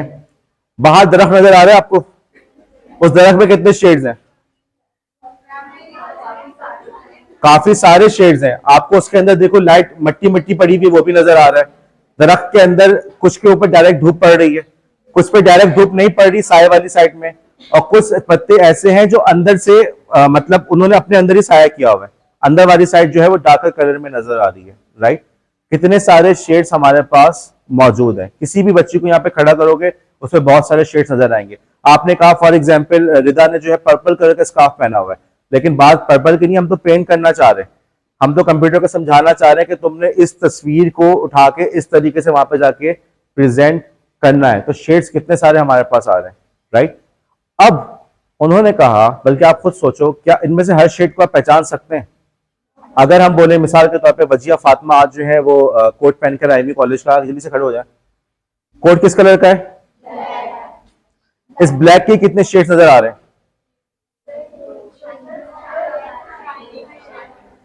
पीछे पीछे पीछे पीछे कितने शेड्स हैं इसकी ब्लैक के? सिर्फ 2 शेड्स हैं भाई, 2 से बहुत ज्यादा। सीधी इसकी राइट साइड पे देखो डार्क हो रहा है, वहीं पे लाइट भी हो रहा है, ठीक है। दुपट्टा देखो, फिर जहां पे दुपट्टा और स्कार्फ दोनों आपस में मिल रहा है वहां पे अलग शेड आ रहा है, जो पिंक वाली रिबन है वहां पे अलग शेड आ रहा है। कितने सारे शेड इसमें आ रहे हैं। अब जिस तरीके से आप लोग एक से ज्यादा शेड, फातिमा आ जाए, वजिया आ जाए, जिस तरीके से आप लोग एक से ज्यादा शेड्स पहचान नहीं पा रहे, लेकिन इतना समझ में आ रहा है कि भाई एक से ज्यादा शेड्स हैं, तो उन्होंने कहा कि भाई कंप्यूटर के अंदर भी हम यूं कर सकते हैं कि उसको कह सकते हैं कि हर शेड ऐसा नहीं, जिसका ख्याल रखो, चंद शेड्स का ख्याल रखो, तस्वीर कमोबेश वैसी ही बन जाएगी। यानी जब तुम तस्वीर को सेव कर रहे होगे अहमद, जब तुम तस्वीर को सेव कर रहे होगे तो वहां पे तुम उस शेड को इग्नोर कर देना, फला फला शेड को इग्नोर कर देना, फला शेड को लेकर आ जाना, तस्वीर कमोबेश वैसी ही होगी। असल डेटा के अंदर बहुत सारे शेड्स थे, अनलिमिटेड शेड्स थे, लेकिन जो एक्चुअल उसकी तस्वीर बनाई उसके अंदर कुछ शेड्स को उन्होंने ड्रॉप कर दिया, असल डेटा से कुछ चीजों को उन्होंने हटा दिया, ऐसे ही। इसका नाम उन्होंने रखा लॉसी कंप्रेशन। लॉसी मतलब लॉस हो गया, चीजें ड्रॉप हो गई, ठीक है, फाइल का साइज कम हो गया, लेकिन साथ में कुछ इंफॉर्मेशन आपकी लॉस भी हो गई। क्या चीज? नहीं, अलग चीज है। ये वाली बात समझ में आई, ठीक है। एक कंप्रेशन का तरीका ऐसा है कि जो कुछ आपने लिखा है एग्जैक्टली वही की वही चीज दूसरी जगह पे आप उसको नकल करने में कामयाब हो जाएंगे। जो यहां लिखा है वही चीज को आप वहां प्रेजेंट कर देंगे। अगर आपने कहा कि इस की जगह हम सिर्फ आई यूज करेंगे, हमने एक रूल बना लिया, हम इसकी जगह आई यूज करेंगे, जब दूसरे के पास गया तो उसने जहां भी आई देखा उसने उसको वहां पे इज कर दिया। देयर की जगह हम टीएच लिखेंगे, जब दूसरे के पास गया पढ़ने वाले ने उसने जहां पे टीएच देखा वहां पे देयर लगा दिया। जो यहां नॉलेज थी वो वैसी की वैसी नॉलेज वहां ट्रांसफर हो गई, बीच में कोई भी इंफॉर्मेशन ड्रॉप, ये क्या हो गया? लॉसलेस। किसी भी किस्म का लॉस नहीं हो रहा, किसी भी किस्म का लॉस। तो उसका नाम क्या रखा? क्या नाम रखा?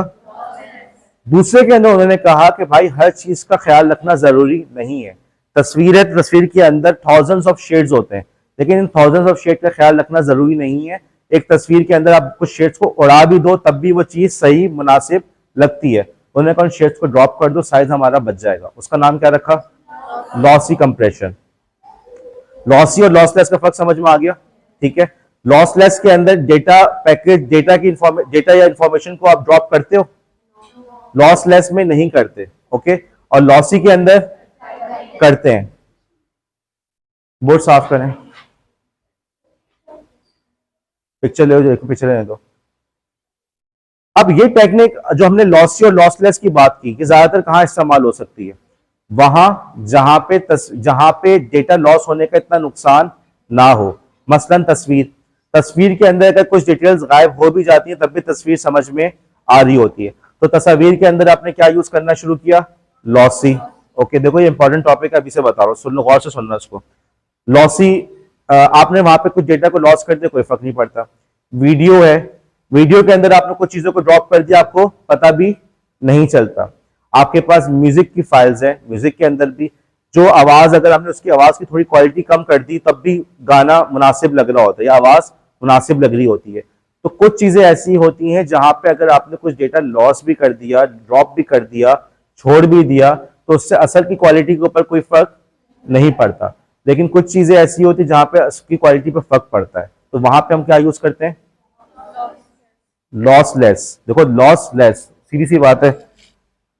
एक हो गया आपका लॉसी, ठीक है, और एक हो गया लॉसलेस। अब आप कहेंगे सर इसकी स्पेलिंग, अब लॉस पर इसकी स्पेलिंग भी यही है और उसको पढ़ते भी यही है, लॉसी और लॉसलेस। यहां पे लॉस को हाथ से देख लो, अगर लॉसलेस होगा तो तहरीम इसके अंदर क्या डेटा ड्रॉप होगा या नहीं होगा, आप सब तहरीम है, डेटा ड्रॉप होगा नहीं होगा, लॉसलेस में नहीं होगा। लॉसी में डेटा ड्रॉप होगा नहीं होगा, फिजा होगा, मुंह से बोलना, गर्दन क्यों हिला रही हो। तस्वीर के अंदर हम कहां पे लॉसी इस्तेमाल करते हैं, तस्वीर में करते हैं, और कहां पे कर सकते हैं। फायदा क्या बैठने हैं क्लास में यार, क्या फायदा। आपकी इमेजेस और वीडियोस, ऑडियो फाइल्स या म्यूजिक जो भी आप कहें, ठीक है, इसके अंदर अमूमन हम लोग लॉसी को इस्तेमाल करते हैं। ओके, अब हम आ जाते हैं फॉर्मेट्स के ऊपर, इमेजेस के फॉर्मेट्स के ऊपर। हमने बात की थी पीएनजी। ओके, पीएनजी के अंदर क्या, आप दोनों कहां से आ रही हैं, क्या चीज, सुबह से बैंक में तो शाम, बैंक तो शाम तक खुले हुए होते हैं, क्लासेस ड्रॉप करना जरूरी थी, मतलब आप लोग कॉलेज के आवर्स के अंदर जाके बैंक जाएंगे, लेक्चर इतने फजूल होते हैं हमारे कि आप लोग उसको स्किप कर दे तो कोई मसला नहीं है। बिल्कुल लास्ट डेट थी, आप जा सकते थे, लास्ट डेट का मसला मेरी वजह से हुआ था क्या।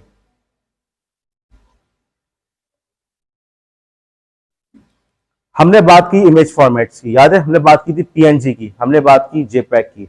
जेपैक एक ऐसा फॉर्मेट है जो कि लॉसी है। ओके, जेपैक आपका, इसे जेपीजी भी कहते हैं और जेपीईजी भी कहते हैं। ये फॉर्मेट लॉसी है, इसके अंदर आपकी बहुत ज्यादा फाइल का साइज बहुत ज्यादा कम हो सकता है। उसके मुकाबले में है पीएनजी, पीएनजी जो है लॉसलेस है, ठीक है।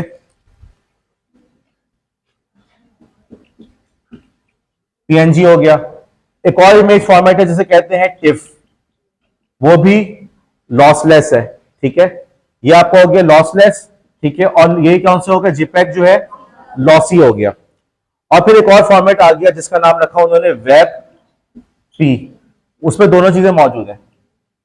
वेब पी जो है वो लॉसी भी है और लॉसलेस भी, दोनों चीजों की सलाहियत रखता है। अब इतना तो समझ में आ गया कि लॉसी क्या होता है, मानो लॉसी में क्या होता है, ठीक है, और लॉसलेस में समीरा ड्रॉप नहीं करते। अब देखो बास तस्वीरें ऐसी होती है, दरख्त की तस्वीर है, दरख्त की तस्वीर की अभी हमने बात की कि यार हर शेड की इंपॉर्टेंस नहीं है, तो अमूमन इन तस्वीर को हम स्टोर करते हैं जिपैक के अंदर, ठीक है। आपके मोबाइल में जो आप लोग तस्वीरें ले रहे होते हो वो सब की सब किसमें हो रही होती हैं, जिपैक के अंदर। लेकिन बाज दफा तस्वीरों की डिटेल्स को महफूज रखना जरूरी होता है, जैसे आपने कोई स्क्रीनशॉट लिया हो, तो स्क्रीनशॉट कौन से फॉर्मेट पर सेव होता है मोबाइल में, पीएनजी में होता है। यकीन नहीं आ रहा, अभी लेके देख लो, अपना मोबाइल खोलो, अपने मोबाइल पर तस्वीर लो, ठीक है, आप किसी भी चीज की, ब्लैक बोर्ड की तस्वीर, अभी कुछ लोगों ने ली थी ना व्हाइट बोर्ड की तस्वीर, उसका फॉर्मेट देखना, उसका फॉर्मेट जेपैग होगा, और अपने ही मोबाइल का स्क्रीनशॉट लो। ओके, स्क्रीनशॉट का शॉर्टकट होता है उसके अंदर, वो शॉर्टकट आपका होगा पीएनजी के अंदर। मोबाइल को इतना पता है, उसको पता है कि यार यहाँ पे जो है मेरे लिए जरूरी है कि पीएनजी लूं, क्योंकि यहाँ पे डिटेल इंपॉर्टेंट है। अमूमन अमूमन अब देखो, अगेन इंपॉर्टेंट बात बता रहा हूं, सुनो गौर से, स्क्रीनशॉट की बात कर रहा हूं। ओके, अमूमन स्क्रीनशॉट, मेरे मोबाइल पे स्क्रीनशॉट अमूमन पीएनजी पे हो रहा होता है, ठीक है। आपके मोबाइल पे क्यों हो रहा है, देखते हैं। पीएनजी में आए, अदील ने कहा पीएनजी पे आ गया, ठीक है, चलो एक के पास आ गया। आपके पास, किसके पास? हानि के पास भी पीएनजी आ गया, चलो 2 हो गए। पीएनजी, बिस्मा तुम झूठी हो, तुमने मुझे परेशान करके, मैं देखो क्या पढ़ा रहा हूं। अच्छा, जिस तस्वीर को, अब सुनो, अमूमन जिस तस्वीर के अंदर टेक्स्ट होता है, अमूमन जिस तस्वीर के अंदर टेक्स्ट होता है उसको पीएनजी में सेव करना बेहतर होता है। ओके, आप कोई नेचुरल सीनरी की तस्वीर ले रहे हैं तो क्या यूज करेंगे? जेपैग। लेकिन कोई ऐसी तस्वीर ले रहे हैं जिसके अंदर उसकी टेक्स्ट को महफूज रखना जरूरी है तो आप क्या यूज करेंगे? पीएनजी। लोगो है तो क्या यूज करेंगे? ओके, और कोई सही है, बिल्कुल लोगो के अंदर बात हो गई। और हम लोग जो कॉलेज के लिए पोस्टर वगैरह बना रहे हो तो उसमें क्या यूज करेंगे? पीएनजी यूज करेंगे। जो लोग यहाँ पे काम कर रहे हैं, फायजा काम कर रही है, फातिमा काम कर रही है, सारी तस्वीरें हमने पीएनजी के अंदर उसको एक्सपोर्ट करते हैं। ये बात समझ में आ गई? रुबाब आप भी अभी तशरीफ लाइए। दरवाजा पीछे से खुल के छोड़ देना, ये नुकसान हुआ है, जाके बोर्ड साफ करो।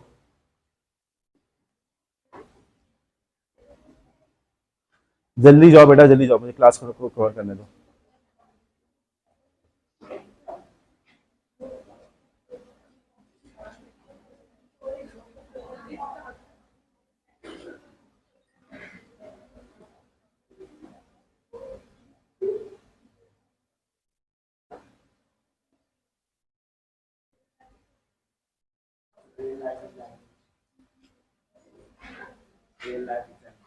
आप लोग जब भी तस्वीरें खिंचवाने स्टूडियो में जाएंगे तो आपको नजर आएगा वो तस्वीरों को जेपैक भी स्टोर कर रहा होता है। ठीक है, तो सबसे पहले तो हम लोग ऊपर हेडिंग डाल लेते हैं आपकी लॉसी और लॉसलेस। आयशा अकील के बराबर में क्या नाम है आपका? सनिया जी, लॉसी की एग्जाम्पल दें। लाइबा, लॉसी की एग्जाम्पल कौन सा इमेज फॉर्मेट? एक मिनट बोलना दोस्तों, क्या? जेपीजी, ठीक है। और लॉसलेस की एग्जाम्पल पीएनजी हो गया, ठीक है। इसी तरीके से मैं आपको अब मैंने आपको बताया जेपैग आप कहां पे यूज करेंगे? नेचुरल सीनरी की तस्वीर लेते हुए, दरख्तों की तस्वीर लेते हुए, ग्रुप फोटो लेते हुए। उसमें बहुत सारे शेड्स होते हैं, हर शेड को याद रखना जरूरी नहीं होता। अब इसका यूज मैं लिख लेता हूं, for example natural scenery. Okay, natural scenery. PNG की बात करें, पीएनजी हम कहां पे यूज करेंगे? जहां पे टेक्स्ट इन्वॉल्व हो रहे हैं। आपके स्क्रीनशॉट्स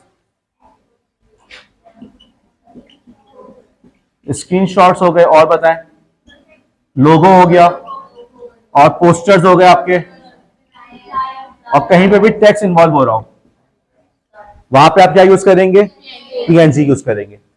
एक और फॉर्मेट है जिसका नाम है टिफ, TIFF। ये भी लॉसलेस है। ये यूज होता है अमूमन प्रिंटिंग वगैरह के अंदर। इसमें इमेज का साइज बहुत बड़ा होता है और ये यूज होता है अमूमन प्रिंटिंग वगैरह के लिए इस्तेमाल होता है। अगेन पाकिस्तान के अंदर कोई इन बातों का ख्याल नहीं रखता, इन चीजों को किसी को पता ही नहीं होता, क्योंकि जिसको थोड़ा सा काम आता है वो दुकान खोल के बैठ जाता है। लेकिन बाहर अगर आप किसी प्रॉपर प्रिंटिंग शॉप वगैरह पे जाएंगे, ज़ैनब सीधे होकर बैठो, तो वहां पे जाएंगे तो वहां पे वो लोग इसको टिफ वगैरह को यूज करते हैं। उसके अंदर बहुत हाई क्वालिटी होती है। अब देखो, जहां पे लॉसलेस इमेज होगा उसका साइज ज्यादा होगा या कम होगा? और जहां पे लॉसी कंप्रेशन होगा वहां पे साइज। आपने सूटकेस में अपना सारा सामान डाला, राइट, और एक सूटकेस भारी भी हो गया, वजन उसका बढ़ गया, लेकिन एयरपोर्ट पहुंचे, उन्होंने कहा वजन ज्यादा है, आपको इतने डॉलर देने होंगे। आपके फादर ने कहा इतने पैसे नहीं है, सामान निकालो। आपने वहीं पे सामान निकाल के फेंक दिया। लॉसलेस हुआ या लॉसी हुआ? लॉसलेस कौन कह रहा है? लॉसी हुआ ना, सामान आपने वहां पे जाके फेंक दिया, वजन उसका हल्का हो गया। और लॉसलेस की एग्जांपल क्या होगी कि आपने सूटकेस में डाला, उस पर बैठ गए, चढ़ के आपने जिप बंद कर दी। लॉसलेस तो हो गया लेकिन उसका वजन भी ज्यादा हो गया। एयरपोर्ट पे आपको ज्यादा पैसे देने पड़ेंगे, राइट। फसिया कहां है? ओके, तो लॉसी वर्सेस लॉसलेस। लॉसी का साइज हमेशा छोटा होगा और लॉसलेस का साइज बड़ा होगा। ये जो मैंने एग्जांपल दी ना ब्रीफकेस वाली और एयरपोर्ट पर सामान निकालने वाली, तो आपने इस एग्जांपल को ध्यान में रखना है। मैं कल भी इंशाल्लाह ताला कोई ना कोई क्लास आप लोग की ले रहा हूँ, और कल जिसने भी रिकैप देना है उसने लॉसी वाली जो मैंने एग्जांपल दी है, मैंने शक्ल नहीं बना, इतना मैं बुरा नहीं हूँ, ऐसे देख लिया, पता नहीं। तो जिसने भी रिकैप देना है उसने इस एग्जांपल को जरूर देना है। ब्रीफकेस वाली एग्जांपल लाजमन देना है। टिफ इमेज जो है वो लॉसलेस है, वो उसको अमूमन हाई क्वालिटी प्रिंटिंग वगैरह के लिए इस्तेमाल किया जाता है। जो आपके बड़े बड़े पैनाफ्लेक्स होते हैं ना, लगे हुए होते हैं, उसमें अमूमन टिफ होता है। पाकिस्तान का मैं कुछ नहीं कर सकता, लेकिन बाहर बहरहाल वो टिफ को यूज करते हैं। आगे चले, नेट का जमाना आया, नेट पे इमेजेस आए। बता रहा हूँ तो जब खत्म हो रहा है बात, यही पे खत्म हो रही, तुम लोग भेजी। नेट का जमाना आया, नेट का जमाना आया, और या तुम पे तो जिम्मेदारियां वैसी इतनी सारी हैं, तुम क्या करोगे? तो बल्कि अपने साथ साथ तुम्हें फहद की भी जिम्मेदारी उठानी है, उसकी सिफारिश भी करनी है, उसको पास भी करवाना है। ये टॉपिक हमारा बस खत्म होने वाला है। नेट का जमाना आया, नेट पे आपने जिपैक भी यूज किया, पीएनजी भी यूज किया, लेकिन गूगल ने कहा कि यार ये बात नहीं बन रही, हम इससे भी अच्छा फॉर्मेट लेकर आए। उस फॉर्मेट का नाम उन्होंने रखा वेब पी। वेब पी के अंदर उस पर दोनों चीजों की सलाहियत है। आप एक तो ये कि जब आप किसी इमेज को वेब पी में कन्वर्ट करते हैं, वो अपने तौर पर अंदाजा लगा देता है मैंने पीएनजी करना है या उसको लॉसलेस करना है या लॉसी करना है, वो दोनों को करता है। और आप खुद भी उसको बता सकते हैं कि भाई तुम इसके अंदर लॉसी कर लो इस वक्त या लॉसलेस कर लो, वो खुद भी कर सकते हैं और आप खुद भी उसको बता सकते हैं। लॉसी करो, लॉसलेस करो। वेब पी का साइज फिर भी थोड़ा सा इनके मुकाबले में कम होता है, ये नया फॉर्मेट है। गूगल ने कहा कि हम इस फॉर्मेट को यूज करें वेब के इमेजेस के लिए। आहिस्ते आहिस्ते वेब के ऊपर, वेबसाइट्स के ऊपर जो इमेजेस हैं वो आपको वेब पी के नजर आ रहे हैं। उसका नाम ही उन्होंने क्या रखा? Web P. अब आपको उसके नाम से अंदाजा होगा कहां पे इस्तेमाल हो रहा है, वेबसाइट्स के ऊपर। ठीक है, समझ में आ गई बात? वो बात। अब हम बात कर रहे थे वीडियोस की। जिस तरह से यहाँ पे आपके पास ऑप्शन मौजूद है कि आपके पास जो चीज है वो लॉसी और लॉसलेस हो, वीडियो में भी है। वीडियो के अंदर आप लोग एक फॉर्मेट बहुत ज्यादा आप लोगों ने नाम सुना होगा, MP4। लॉसी है लॉसलेस? लॉसी है भाई। MP4 जो होता है वो लॉसी होता है। ठीक है, उसके मुकाबले में लॉसलेस के अंदर फॉर एग्जांपल आपका AVI आ जाता है। AVI फाइल का साइज अमूमन ज्यादा होता है। ठीक है, लेकिन खैर ये आपके पास मैंने क्या बताया आपको, MP4 जो है वो लॉसी है। ऑडियो की बात कर लें, ऑडियो के अंदर आपने कौन कौन से नाम सुने हैं? MP3 का नाम सुना है?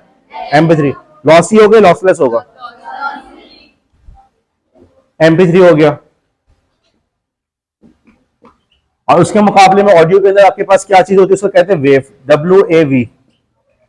मैंने जब इन फाइल्स पे काम किया है तो अगर MP3 फाइल का साइज फॉर एग्जांपल मुश्किल से 1 MB बन रहा हो, ओके, उसकी वेव फाइल का साइज आराम से 10 से 20 MB बन जाता है। और बाज दफा मेरे पास वेव फाइल जो है वो 1 GB तक भी गई हैं। अगर ये मेरे लेक्चर को अगर हम वेव में कन्वर्ट करेंगे तो आपको नजर आएगा आराम से 2 से 3 GB होगा।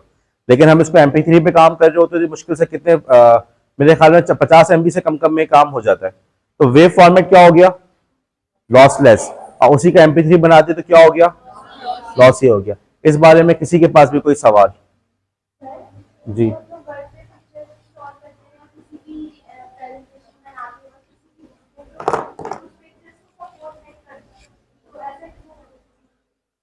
सोहा का सवाल है कि वर्ड के अंदर हम तस्वीर इंसर्ट कर रहे होते हैं, वो तस्वीर को सपोर्ट नहीं करता, तो वो तस्वीर का फिर वो वैसे तो देखिए MS वर्ड वगैरह बहुत सारे फॉर्मेट्स को सपोर्ट करता है। अब वो आपको तस्वीर दिखानी पड़ेगी वो कौन सा फॉर्मेट था जिसको सपोर्ट नहीं कर रहा, वरना अमूमन ऐसा नहीं होता, वो तकरीबन हर फॉर्मेट को सपोर्ट कर रहा होता। मुमकिन है आपकी इमेज फाइल ही करप्ट हो, फाइल ही आपकी खराब हो गई हो, मुमकिन है ऐसा हो। बहरहाल भाई MP4 लॉसलेस है कि लॉसी है? MP3? अब देखो MP3 के अंदर भी ना फाइल का साइज आप बहुत छोटे से छोटा कर सकते हो। ओके, फाइल के साइज को आप बिल्कुल छोटा कर लेते हो, लेकिन वह रहती है MP3 है, लेकिन उसकी क्वालिटी खराब हो जाती है। और अच्छी क्वालिटी में रखते हो 128 उसमें जो फॉर्मेट कहलाता है 128 kbps नॉर्मल रहता है। ओके, लेकिन 128 से कम लेकर आ जाओ, 32 पे लेकर आ जाओ, 16 पे ले जाओ, आवाज भारी भारी लगने लगती है, लेकिन साइज उसका कम हो जाता है। मैं अटेंडेंस ले लूं आप लोग की। सबा शफकत, टिफ इमेज आप कहां पे यूज करेंगी? Tiff TIFF। ओके, PNG कहां यूज करेंगे? अलीना। और जहां पे टेक्स्ट इन्वॉल्व होता है, जहां पे डिटेल्स इंपॉर्टेंट है, जैसे फ्लायर, जैसे पोस्टर। वेब पी कहां इस्तेमाल करेंगे? Wajiha Fatima, web P. सब क्यों बोल रहे हो? रुक जाओ, वजिया फातिमा आप सब हो? जी वजिया फातिमा। बेटा वेब पी, वेब नाम में बता रहा है वो, ठीक है। जेपैग कहां इस्तेमाल होता है? नॉर्मल तस्वीर के अंदर, सीनरीज के अंदर, ग्रुप फोटोज के अंदर आप हमेशा JPEG को इस्तेमाल करते हैं। लॉसी और लॉसलेस के हवाले से किसी किस्म का कोई सवाल? ओके, 7-zip और जिप में क्या फर्क है?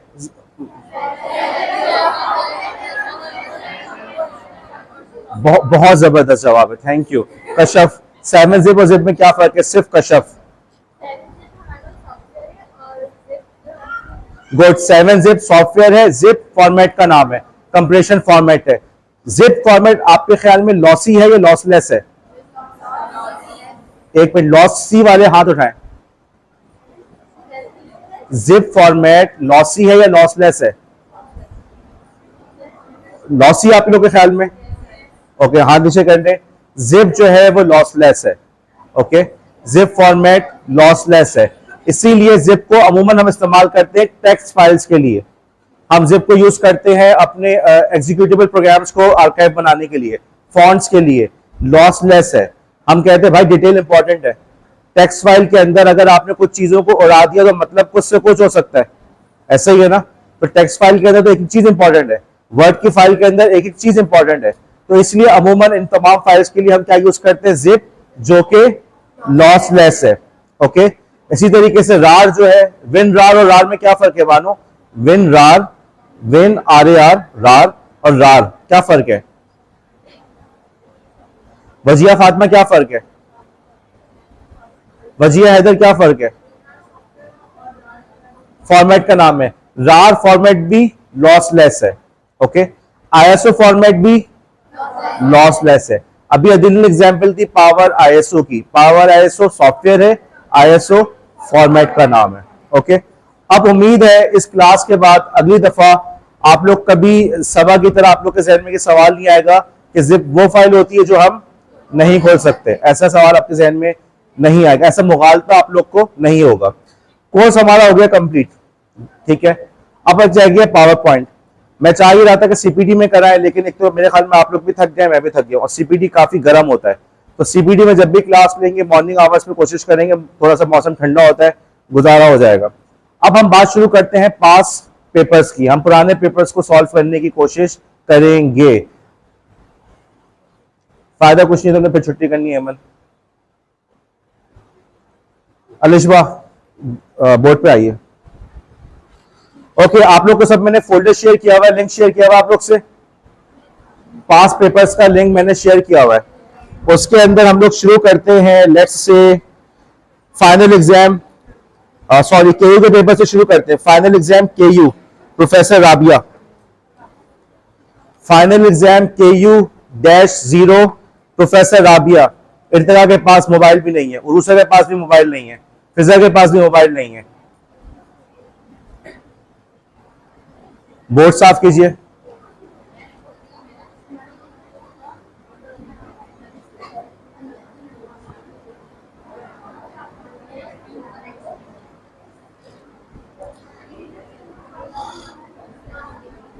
Final exam KU-0 professor Rabia. Okay, अब इस पेपर को हम सॉल्व करना शुरू करते हैं। सबसे पहले इसके अंदर है एमसीक्यूज और उसके बाद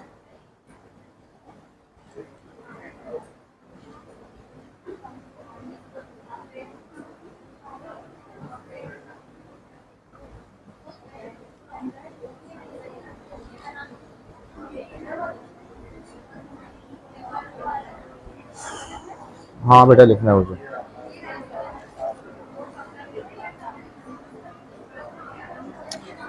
ओके, सवाल शुरू कर रहे हैं हम। फाइनल एग्जाम KU-0 के अंदर एमसीक्यूज हैं। मैंने KU-1 वाली फाइल खोली हुई है।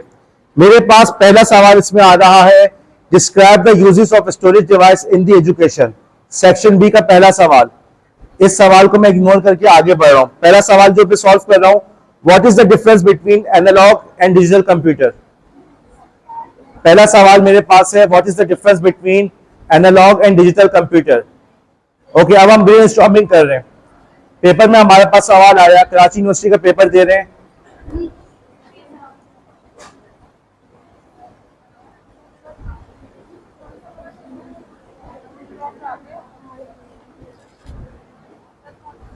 बेटा ये वाला खोलोगे, उठो जाके सबको देखो को सबके पास खुला हुआ नहीं खुला हुआ। लैब आ जाओ,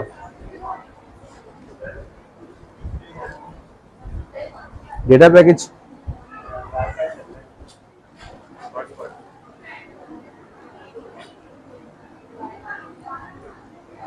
अमान खड़े हो, सबके पास ये वाली फाइल खुली होनी चाहिए। फट के यहाँ पे जाओ, जल्दी से जाओ।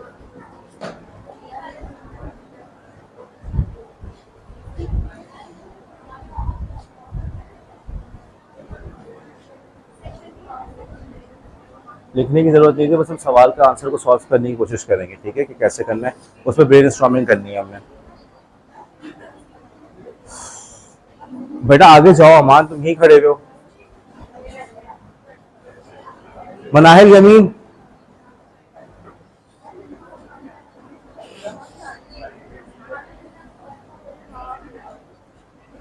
ओके जी, यहां पर हो गया। सवाल आपसे ये है, एनालॉग और डिजिटल का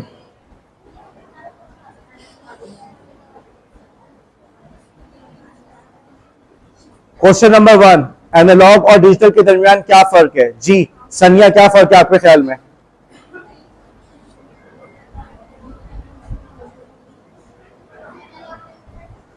बेटा आपकी आवाज अलिशबा तक आनी चाहिए।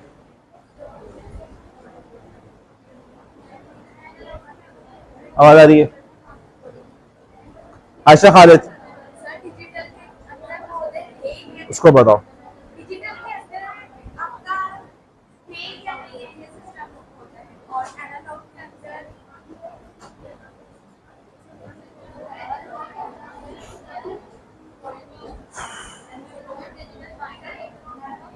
ओके, अब मेरी बात सुनो, अब मेरी बात सुनो।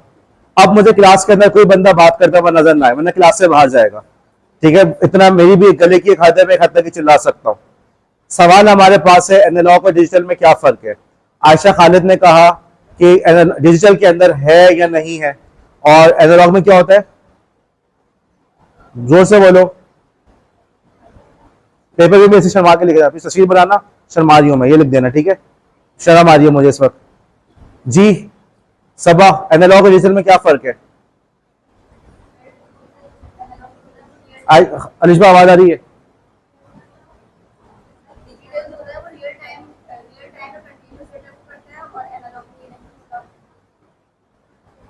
शाबाश।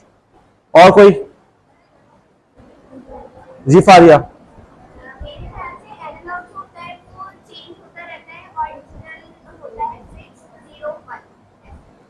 ओके, एनालॉग और डिजिटल, किसी हद तक आयशा खालिद का और फारिया का जवाब दुरुस्त है। डिजिटल के अंदर डिस्क्रीट सिग्नल्स होते हैं। टेक्निकल वर्ड को याद रखो, समझने के लिए समझ लिया कि 0 और 1, लेकिन पेपर में ये नहीं लिखोगे कि 0 1 होता है, सीडी होता है। वहां पे आप क्या लिखोगे? टेक्निकल वर्ड डिस्क्रीट होता है, डिजिटल डिस्क्रीट होता है। एक मेन पॉइंट ये हो गया। उसके मुकाबले में एनालॉग जो होता है वो क्या होता है? कंटिन्यूअस होता है। आप क्या लिखोगे पेपर में? Digital computers work on the principle of discrete signals. Okay, continuous analog computers work on the basis of on the principle of continuous signal. एक चीज तो ये हो गई। ओके, आगे चले, एग्जाम्पल्स की बात करते हैं। डिजिटल और एनालॉग के अंदर एग्जाम्पल्स का क्या फर्क है? डिजिटल की एग्जाम्पल देखो, स्लोप और सीडी, स्लोप और सीडी मैंने समझाने के लिए कहा था, ठीक है? स्लोप और सीडी मैंने समझाने के लिए कहा था। मैं बात कर रहा हूं डिजिटल कंप्यूटर की एग्जांपल क्या है? एनालॉग,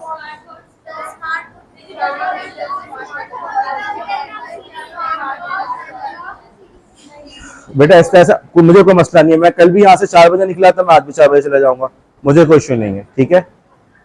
एक वक्त में एक बंदा बोले जी दूसरा थर्मामीटर डिजिटल में आएगा। ओके, सिमरन स्मार्टफोन। ओके, स्मार्टफोन हो गया आपका, और कंप्यूटर्स, कैलकुलेटर्स, और आपकी स्मार्ट वॉचेस, ठीक है, लैपटॉप्स, ये आपके किसमें आ गए? एनालॉग के अंदर, एनालॉग के अंदर आ गया आपका थर्मामीटर। जी फिजा, जोर से बोलो फिजा। वोल्ट में क्या चीज? जी जी जी, जोर से बोलो बेटा। वोल्टेज सही है बिल्कुल। आप ये लिखे वोल्ट मीटर, वोल्टेज जो मेजरिंग की डिवाइस होती है, ठीक है, वोल्ट मीटर हो गया, थर्मामीटर हो गया आपका। ओके, और बताओ। ओके, एक सवाल। तहरीम ने कहा स्टॉप वॉच। स्टॉप वॉच आपके डिजिटल में आएगी, एनालॉग में आएगी? ओके, एनालॉग क्या होता है example? Okay, wall clock with needles. अच्छा, एक बात पे गौर करने की, अच्छा इन्होंने एग्जाम्पल दी, यहाँ पे इस टॉपिक को मैं खत्म करूंगा कि वॉल क्लॉक के अंदर आपने देखा उसके अंदर भी सेल लग रहे हैं, ठीक है, उसके अंदर भी सर्किट लगा हुआ है, लेकिन इसके बावजूद हम उसको एनालॉग कह रहे हैं। क्यों? क्योंकि वो डेटा रिप्रेजेंट कैसे कर रहा है? कंटिन्यूस फॉर्म में। सुई जो है वो आगे घूमती जा रही है, कंटिन्यूस फॉर्म में घूम रही है, ऐसा ही है ना? डेटा वो किस तरीके से प्रोसेस कर रहा है या डेटा को किस तरीके से रिप्रेजेंट कर रहा है, भले उसके अंदर सेल लगे हुए हो। समझ में आई मेरी बात? तो वो क्या कहलाएगा? एनालॉग। कंटिन्यूस सिग्नल या कंटिन्यूस तरीके से डेटा प्रेजेंट कर रहा है तो एनालॉग कराएगा। डिस्क्रीट है तो डिजिटल होगा, ठीक है। अब थर्मामीटर की एग्जांपल दी युसरा ने। देखो, पहली बात, थर्मामीटर नॉर्मली हमेशा एनालॉग के अंदर आता है। थर्मामीटर जब आप मेजर करते हो तो उसमें जो आपका जो टेम्परेचर शो कर रहा होता है वो स्केल पे शो कर रहा होता है, ठीक है। डिस्क्रीट तो नहीं होता ना, 96.78 लिखा हुआ आ रहा होता है, नहीं आ रहा होता। वो क्या हो गया आपका? एनालॉग। उसी थर्मामीटर के अंदर अगर आपने डिजिटल स्केल लगा दिया, ओके, वो डिजिटल मीटर पे शो कर रहा है, अब वो क्या कहलाएगा? हाइब्रिड। मेजर वो कर रहा है अभी भी मरकरी की मदद से कंटिन्यूस में, लेकिन उस डेटा को वो कन्वर्ट किस में कर रहा है? डिजिटल सिग्नल के अंदर। हाइब्रिड की कौन एग्जांपल? MRI machine. हॉस्पिटल के अंदर जो आपकी एमआरआई मशीन है वो आपकी हाइब्रिड हो गई। आपको जो शुगर टेस्ट करने की जो मशीन घरों में आजकल होती है, ठीक है, थोड़ा सा उंगली प्रिक करके लगाते हैं, वो भी हाइब्रिड है। वो मेजर जो कर रहा होता है वो अंदर एनालॉग प्रिंसिपल पे कर रहा है, ओके, ब्लड को देख रहा है, लेकिन डेटा रिप्रेजेंट कैसे कर रहा होता है? डिजिटल फॉर्म में। दोनों चीजें मिलकर तो क्या हो गया? हाइब्रिड हो गया। यहाँ पे डिजिटल और एनालॉग का फर्क समझ में आ गया। असल बात ध्यान में रखना है, डिस्क्रीट सिग्नल और कंटिन्यूस सिग्नल, ठीक है। ये सवाल हो गया, आगे बढ़ते हैं। Define bar and types of bars in MS office. हाँ जी, ये कौन सी बार की बात कर रहा है? अच्छा, अब ये जो सवाल है ना यार, देखो स्क्रीन, तुम बोर्ड साफ करो, अगला सवाल आ गया, ठीक है। देखो, बार की जो बात कर रहा है, आप लोग के सहन में आएगा मेन्यू बार, टूल बार की बात कर रहा है, और फातिमा कह रही नहीं। फातिमा, कौन सी बार की बात हो रही है? एग्जैक्टली हमने जो वहां पे आपने एक्सेल वगैरह के असाइनमेंट में आपने चार्ट्स बनाए थे ना, ठीक है, बार्स बनाए थे, डिस्क्रीट बार, कंटिन्यूस बार, स्टैक बार चार्ट, ये उसकी बात कर रहा है, ओके। अब ये देखा जाए, देखो कल अगले, अब मेरे ख्याल में 4th सेमेस्टर में आप लोग असेसमेंट पढ़ोगे कि पेपर कैसे बनाते हैं, बच्चों कैसे असेस करते हैं। तो ऐसा पेपर, ऐसा सवाल मत पूछना। जब यहाँ पे कंफ्यूजन हो रहा है कि जी बार से क्या मुराद है, तो वहां भी कंफ्यूजन, ये सवाल गलत बना हुआ है, सवाल ये सही नहीं है। लेकिन बहरहाल आपको समझ में आ गया। वो बात करें बार चार्ट्स के बारे में कि कौन कौन से बार चार्ट्स हमारे पास होते हैं, वो एक्सेल में हम पढ़ चुके हैं, ठीक है। आपके पास जो होता है, एक तो स्टैक बार चार्ट हो जाता है, ठीक है, एक आपका ठीक है बिल्कुल, और ओके, आगे बढ़े। हाँ बोलो बेटा। कॉलम बार, बिल्कुल ठीक है, कॉलम बार हो गया, ठीक है, वहां पे सवाल इस बारे में हो रहा है। आगे बढ़े, वो कह रहा है what how multimedia resources are important in teaching and learning.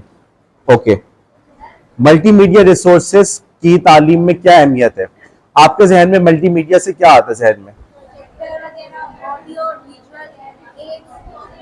अब हम यहाँ पे ब्रेनस्टॉर्मिंग कर रहे हैं, मिलके बता रहे हैं। एक किसी ने कहा कि जी मल्टीमीडिया से मुराद होता है प्रोजेक्टर। अरे बच्चे, सवाल सुनो, मेरी बात सुनो, सवाल तो लिखा हुआ है, सवाल लिखने की जरूरत नहीं है, सिर्फ ऊपर मिटाओ पूरा पास पेपर, वहां पे सिर्फ इतना लिखो मल्टीमीडिया वाला सवाल कर रहे हैं। अब हम उसकी ब्रेनस्टॉर्मिंग कर रहे हैं, माइंड मैप बनाओ। एक किसी ने कहा कि जी मल्टीमीडिया से जहन में प्रोजेक्टर आ रहा है, और क्या जहन में आता है? अमान, क्या जहन में आता है? जोर से बोलो। रुबाब, प्रोजेक्टर आ रहा है, तो प्रोजेक्टर के साथ कुछ और भी होता है, स्पीकर, ठीक है। मैं यहाँ प्रोजेक्टर लेकर आ जाता हूँ, स्पीकर लेकर आ जाता हूँ, मल्टीमीडिया हो गया। और चलो ठीक है, स्क्रीन भी लेकर आ गया, प्रोजेक्टर, स्क्रीन और स्पीकर लेकर आ गया, और कुछ रह गया? क्या चीज? चलो लैपटॉप भी लेकर आ गया, और बताओ। एक मिनट, क्या बच रहा? क्या चीज? डिवाइस, पीपीटी किसने कहा भाई? पीपीटी प्रेजेंटेशन भी तो चाहिए, अकल मान लो।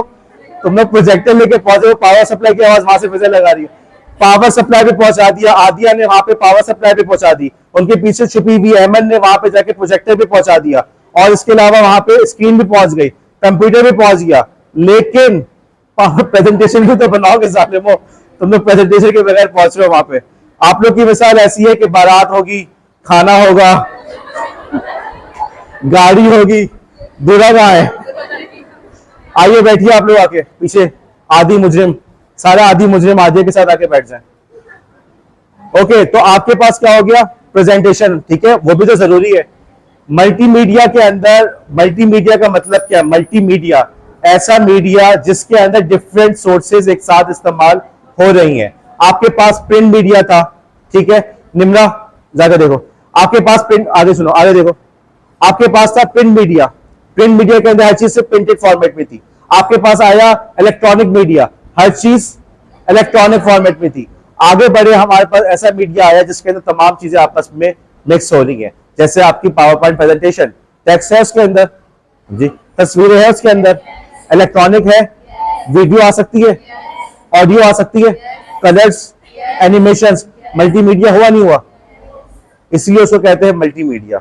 ओके, तो मल्टीमीडिया के अंदर बुनियादी तौर पे प्रोजेक्टर से ज्यादा जरूरी चीज आपकी ये प्रेजेंटेशंस है। ओके, ऐसी चीज जिसके अंदर different sources, different types of media एक साथ जमा हो रहा है। अब मेरा आपसे सवाल है, मल्टीमीडिया की क्लास में क्या इंपॉर्टेंस है? जोर से बोलो, वहां तक आवाज, वहां पे कौन है, वहां तक आवाज पहुंचे जी। ओके, इजी टू अंडरस्टैंड लिखिए सबसे पहले, एडवांटेजेस, इजी टू अंडरस्टैंड। सवाल देखो हमारे पास क्या है, how multimedia are important in teaching and learning. ठीक है, मल्टीमीडिया रिसोर्सेज पढ़ाई के अंदर, पढ़ाने में और सीखने में क्यों इंपॉर्टेंट है? अब आप लोग इतने सालों से यूज कर रहे हैं, कम से कम इस कॉलेज में 1 साल तो हो गया, आप लोगों ने जगह जगह प्रोजेक्टर और प्रेजेंटेशन को यूज करते हुए देखा है। डॉक्टर मुजना ने आप लोग से काम करवाया, मिस शगुफ्ता ने आप लोगों के साथ काम करवाया, सर आपसे सर मुमताज ने आप लोग से प्रेजेंटेशन पे काम कराया। ओके, अब आप लोग बताइए कि आप लोग को उसमें क्या फवायद नजर आए? सर हबीब ने आप लोगों की क्लास ली थी तिलावत की वहां पे, ओके, क्या फायदा नजर आया वहां पे?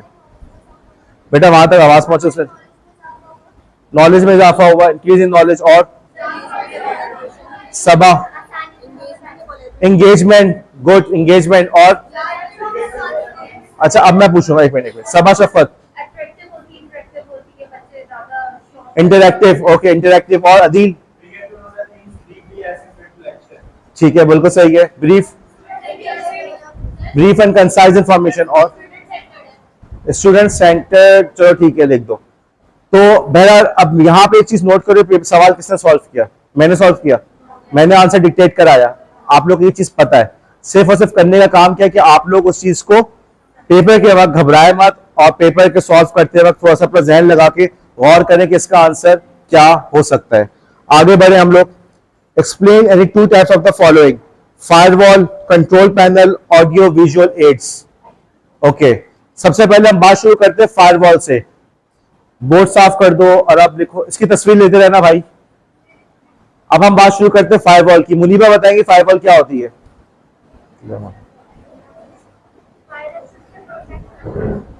फायरवॉल सिस्टम प्रोटेक्ट करता है। मनाइल सुहेल,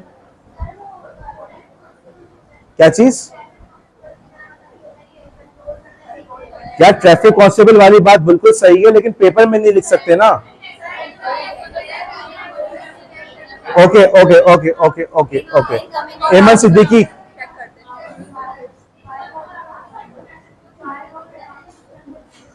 फिजा आ जाके बैठो।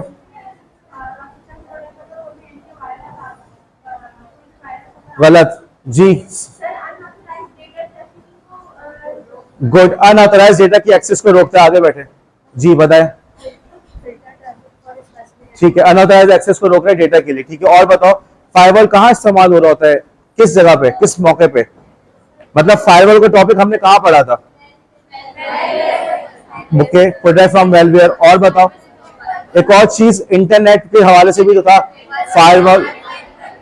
फायरवॉल का असल रोल कहां पे आ रहा है? इंटरनेट के साथ। ठीक है, जहां पे आपका कंप्यूटर नेट से एक्सेस हुआ, ओके, नेट से कनेक्ट हुआ, चाहे वो इंटरनेट हो चाहे लोकल एरिया नेटवर्क हो, वहां पे फायरवॉल की जरूरत है। हर एरा गैरा घर के अंदर दाखिल ना हो। सवाल का जवाब पता था आप लोग को? कोई नई बात मैंने बताई? मसला सिर्फ और सिर्फ इतना है कि पेपर के वक्त ये चीज जहन में हो और आप उसको जाके प्रेजेंट कर सको। कंट्रोल पैनल क्या होता है?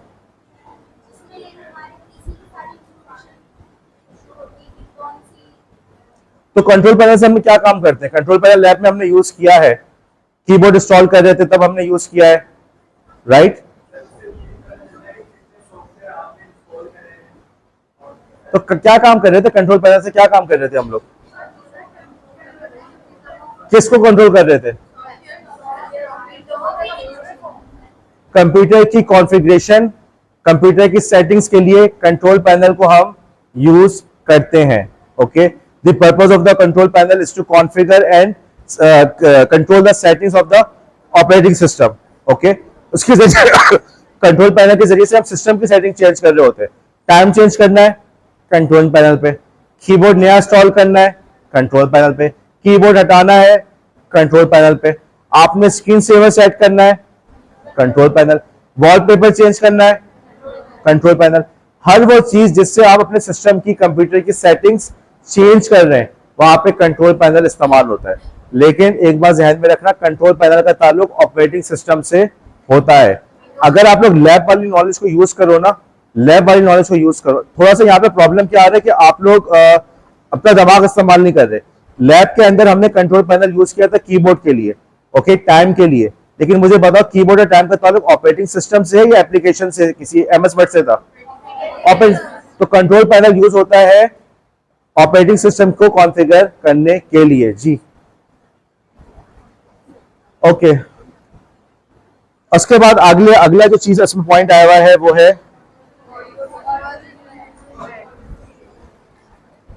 Audio visual add. Audio visual add के बारे में कुछ इरशाद फरमाए।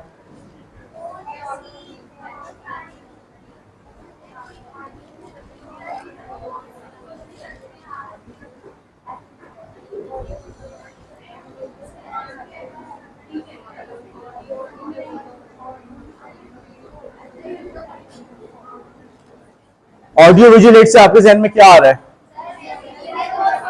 अब असलन ऑडियो विजुअल, अब ये भी बता रहा हूं, असलन ऑडियो विजुअल एड वाला जो सवाल है ना, इसका ताल्लुक है आईसीटी से। ओके, इसका सवाल जो आपके नेक्स्ट सेमेस्टर का कोर्स है, कंप्यूटर लिटरेसी कोर्स के अंदर वाकईतन ये बहुत बड़ा प्रॉब्लम है, जो कि सुहेल साहब ने मुझे बताया। उन लोगों के पास प्रॉपर टीचर नहीं है। बाज दफा पेपर बनाने के लिए उन्होंने किसी स्टूडेंट को कह दिया, पेपर बनाने के लिए उन्होंने आईसीटी के टीचर को पकड़ा दिया, उसने उसके सवाल डाल दिए। कंप्यूटर लिटरेसी के अंदर ऑडियो विजुअल एड का सवाल नहीं आना चाहिए, लेकिन अगेन आपको घबराने की जरूरत नहीं है। ऑडियो विजुअल एड को हम लोग खुद सॉल्व करने की कोशिश करते हैं, ताकि एटलीस्ट आप लोग के अंदर कॉन्फिडेंस आ जाए कि भाई सर की नोट्स में अगर ये चीज नहीं है या सर ने क्लास में नहीं पढ़ाई, तब भी आप इस चीज को खुद सॉल्व कर सकते हैं। ऑडियो विजुअल एड, एड का मतलब क्या होता है? आदिया, एड का मतलब क्या होता है? AID लिखा हुआ है ना, ऑडियो विजुअल एड। एड का मतलब क्या होता है? उरुसा, तुम लोग की आवाज है जी। रवासिया, भाई पाकिस्तान फॉरेन एड लेने के लिए गया, इमदाद। तो ऑडियो विजुअल एड का मतलब ऑडियो विजुअल इमदादी चीजें जिससे आपको मदद मिल सके। ऑडियो का मतलब, वीडियो का मतलब भाई क्लासरूम के अंदर वो चीज है जिसके जरिए से ऑडियो और वीडियो की मदद से आपको पढ़ाने में आसानी हो।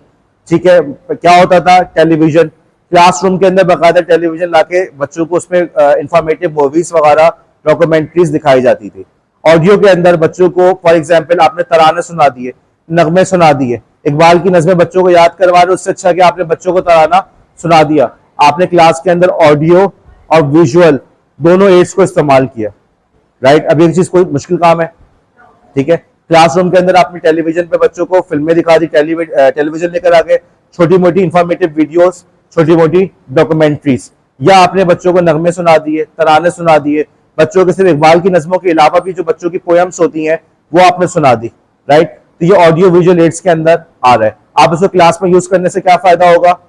इंटरैक्टिव हो जाएगी, इंगेजमेंट बढ़ जाएगी, इंटरेस्ट बढ़ जाएगा, बच्चों को ज्यादा समझ में आएगा। मैंने जितनी बातें की इनमें से कोई एक बात भी ऐसी थी जो बिल्कुल नहीं हो तुम लोग के लिए, इससे पहले ना सुनी हो। पेपर के अंदर देखो, हमेशा याद रखना, पेपर के अंदर सबसे पहला मसला क्या होता है, आप लोग पैनिक कर जाते हो। मेरा पेपर जो आएगा अभी से बता रहा हूँ 4 पेजेस का होगा। हर टीचर का पेपर यहाँ पे 2 पेजेस का है। मेरा और एक और टीचर है, उनका नाम मैं नहीं बता रहा, और हम दोनों का पेपर ओके 4 पेजेस का है। सवा दरवाजा बंद करना पीछे, 4 पेजेस का है। आपने देख के उसको घबराना नहीं है, पहली बात। दूसरी बात, सवाल के अंदर वो होगा सिचुएशन बेस्ड। मेरा पेपर बता रहा हूँ वो सिचुएशन बेस्ड है। कोई चीज भी ऐसी नहीं है जो हमने क्लास में या लैब में कवर नहीं की, बल्कि उनमें से 12 सवाल मैं क्लास में सॉल्व करवा चुका हूँ। ओके, तो लेक्चर की रिकॉर्डिंग भी जरूरी है। सिर्फ और सिर्फ अपने करना यह है कि उस वक्त सिचुएशन को समझने की कोशिश करो। सवाल के अंदर अगर ये आया है कि रवासिया एक स्टूडेंट है, उन्होंने ये काम करना है, उनके साथ ये मसला हो रहा है, तो वो क्या करेंगी, आप क्या तजवीज करेंगी, तब आपने हैरान नहीं होना यार ये क्या इतनी लंबा पैराग्राफ के अंदर सवाल दिया हुआ है। आपने सिर्फ बात तो सिर्फ इतनी सी आखिर में जो आ रहा है वो सवाल है कि भाई अगर ये सिचुएशन होगी तो आपने क्या करना है। ठीक है, मकसद हमारा क्या है, प्रिंसिपल साहब भी कह रहे थे कि पेपर छोटा कर दो। मकसद ये है भाई कि आप लोग नॉलेज को अप्लाई करना सीखो। ओके, अभी मेरे पास कुछ लोगों ने लीव की रिक्वेस्ट भेजी, एमन सिद्दीकी ने, रीना ने, मैंने इनकी लीव रिक्वेस्ट कैंसिल रिजेक्ट की है। क्यों? उन्होंने रोमन उर्दू में लिख के दिया। यार आप लोग से उर्दू में कंपोजिंग करवाइए, करवा दी ना, तो अब तो इतनी सलाहियत पैदा हो जानी चाहिए कि या तो उर्दू में लिखो या इंग्लिश में लिखो, रोमन में क्यों लिख रहे हो? तो अपनी नॉलेज को अप्लाई करना नहीं आया। अभी तक वही वाला माइंडसेट है कि बस हमने रट्टा लगा दिया, analogue computer is the computer in which we use digital computer signal, और बस याद हो गया, अच्छे से पेपर में लिखकर आ गए। नॉलेज को अप्लाई करना सीखो। इसलिए अब नॉलेज अप्लाई करवाने के लिए आपको सिनेरियो बेस्ड क्वेश्चन दिए। अगर ये होगा तो क्या करोगे? घबराना नहीं है, परेशान नहीं होना है, ठीक है, सब चीजें आप लोग को आती हैं। इसीलिए यहाँ पे पेपर को हम सॉल्व कर रहे हैं। तो ऑडियो विजुअल एड तो हमारा हो गया, ठीक है। तो मुझे देरी को याद है क्या कहते हैं, लॉन्ग कहते, क्या कहते हैं इसको, नोज पेन कहते हैं। अच्छा, तो लॉन्ग होती है, नथना, पता नहीं क्या क्या चीजें होती है। Okay, moving on. पहला सवाल ये है, स्टोरेज डिवाइसेस की एजुकेशन में क्या इंपॉर्टेंस है? पहला सवाल यही है ना उस फाइल के अंदर, स्टोरेज डिवाइस की एजुकेशन में क्या इंपॉर्टेंस है। ओके, अब मैं पीछे खड़ा हो रहा हूं, आप लोग एक साथ मत बोलिएगा, ठीक है, बारी बारी आप लोगों ने जवाब देना है। ओके जी, हुरिया, स्टोरेज डिवाइसेस की एजुकेशन में क्या इंपॉर्टेंस है?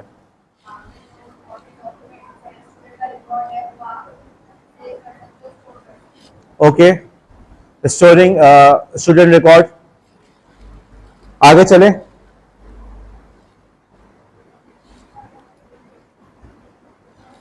और कोई? राबिया, राबिया, राबिया, राबिया आप ही है ना? राबिया,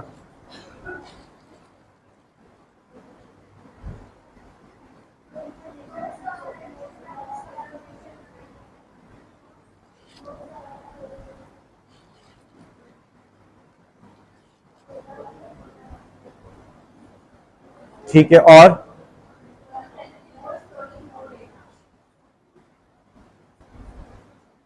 जी फिजा, अलिशा आवाज आ गई?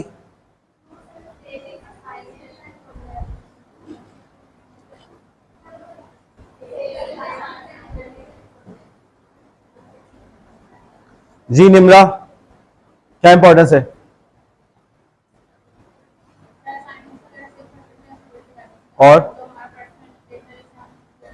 और कोई बात, कोई बेसिक बात, बेसिक सी बात है बिल्कुल।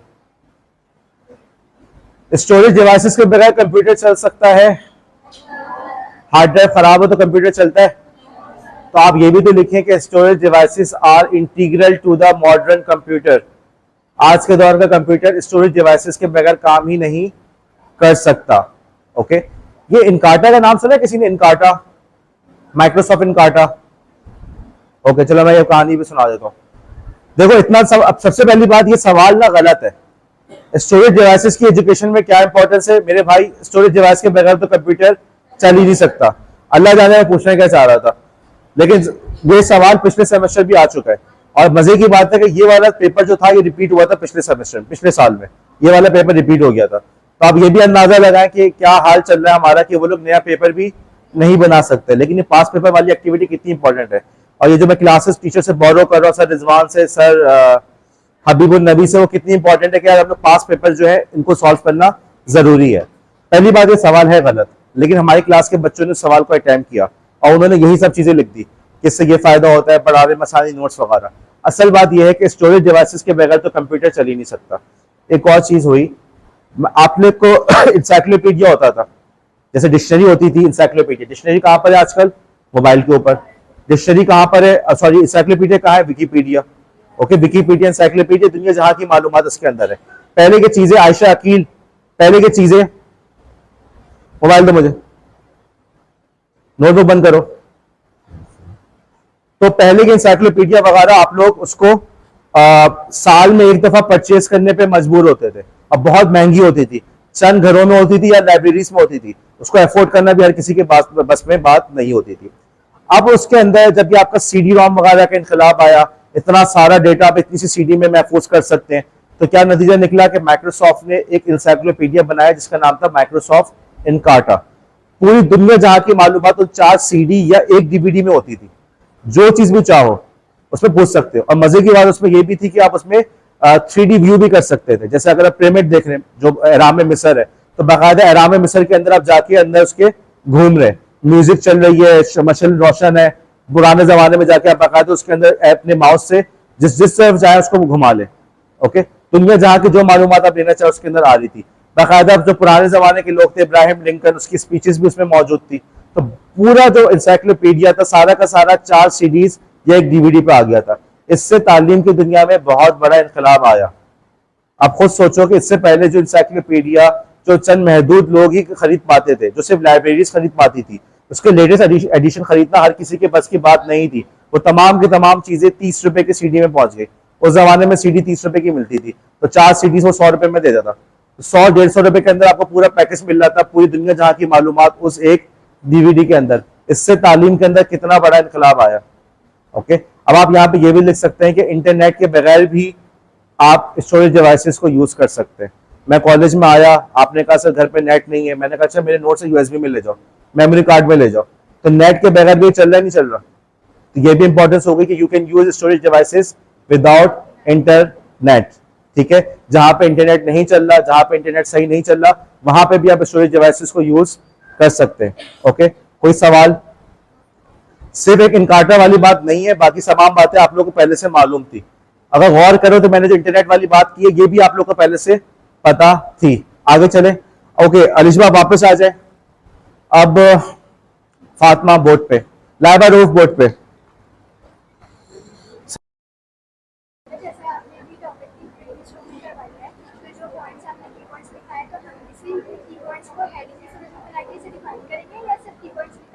ओके, मैं बताता हूँ।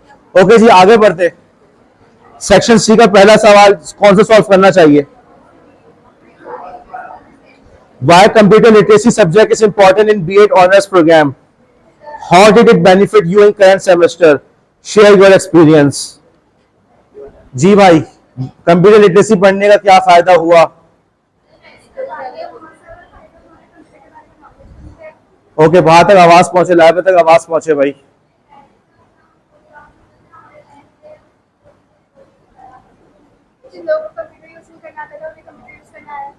Okay, good. जल्दी जल्दी लिखना लाइबा। कंप्यूटर यूज करना में आ गया।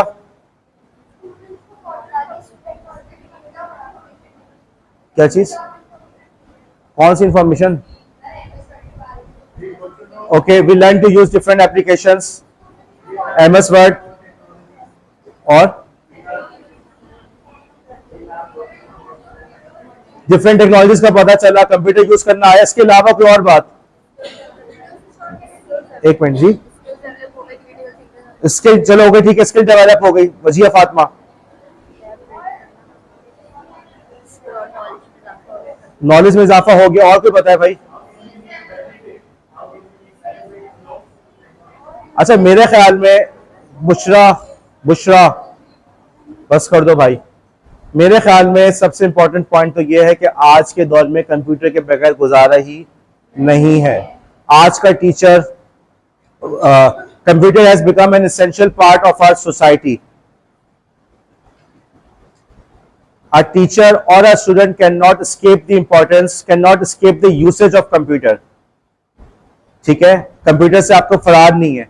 ये एक एसेंशियल स्किल बन चुका है, इसके बगैर गुजारा नहीं है। एसेंशियल स्किल हो गया, ओके, इंटीग्रल पार्ट हो गया सोसाइटी का। फिर हमने बात शुरू की किससे हमारी नॉलेज में इजाफा हुआ, ओके, हमें डिफरेंट एप्लीकेशंस को यूज करना आया, हमें कंप्यूटर्स का बैकग्राउंड का पता चला, हमारा जहनों से कंप्यूटर का जो एक जो मिथिकल स्टेटस था, जो जादू का जहन था कि पता नहीं कैसे काम कर रहा है, वो तमाम पर्दे उठते चले गए। ठीक है, और बताओ, एक मिनट, मुनीबा कुछ कह रही है, किसकी कॉल आ रही है, रहने दो जी। मुनीबा जोर से बोलो। कंप्यूटर की हिस्ट्री पता चली, ठीक है, कंप्यूटर की हिस्ट्री हमें पता चल गई। स्कैम फिशिंग का पता चला, ट्रबल शूटिंग करना आई, हमने लैब के अंदर खुद ही विंडोज वगैरह इंस्टॉल की तो हमें ट्रबल शूट करना भी आ गया। ओके, काफी है ये, आगे चलें। आदिया को लग रहा काफी नहीं यार, और क्या लिखना है? अगेन यार ये अच्छा सवाल नहीं है, लेकिन ये पेपर बहरहाल 2 दफा आ चुका है। ये पेपर मुझे बिल्कुल भी पसंद नहीं है, मुझे लगता है ये पेपर जो है आईसीटी के बंदे ने बनाया है। ओके, लेकिन बहरहाल ये पेपर 2 दफा आ चुका है, तो आप लोग के लिए जरूरी है इस पेपर को देखना। अगले सवाल पे आते हैं, how online collaboration applications are beneficial for online teaching and learning in the current era, give some examples. तस्वीर लेके मिटा दें, तस्वीर। वो कह रहे हैं ऑनलाइन कोलैबोरेशन के सॉफ्टवेयर्स क्यों जरूरी हैं, उसके क्या फायदे हैं। अगेन ये सवाल आईसीटी का है, कोलैबोरेशन पूरा आईसीटी का एक टॉपिक है, बहरहाल उन्होंने दे दिया, हम कुछ नहीं कर सकते। अब मेरा आपसे सवाल है कि जी आप लोग ने ऑनलाइन कोलैबोरेशन पे कुछ काम वाम किए थे मिली क्लास में? ओके, सबसे पहले तो हम ये लिख लेते, जल्दी करो बेटा, जल्दी। सबसे पहले तो हम ऐसा करते हैं, आप लोग कह रहे हो कि जी हमने ऑनलाइन कोलैबोरेशन की है, सबसे पहले हम उन एप्लीकेशंस का नाम लिख लेते हैं जो हमने की है, जो बकौल आपकी कोलैबोरेशन हो रही थी। ओके, पहली एप्लीकेशन डिस्कॉर्ड। ओके, पहली एप्लीकेशन डिस्कॉर्ड। क्या जूम? मैं क्लास में क्या करवाया मैंने? गूगल मीट हो गया, ओके, डिस्कॉर्ड हो गया। अभी अपने क्लास में क्या कर, अपने तजुर्बे से बताना है। और बताओ, गूगल डॉक्स में कोलैबोरेशन हुई है कोई आपके? रवासिया बताओ, क्लास में खड़े को बताओ, खड़े हो, जल्दी खड़े बेटा, 1 बजने वाले, जल्दी करो, सबको बताओ जल्दी से। रवासिया कुछ बता रही है आपको?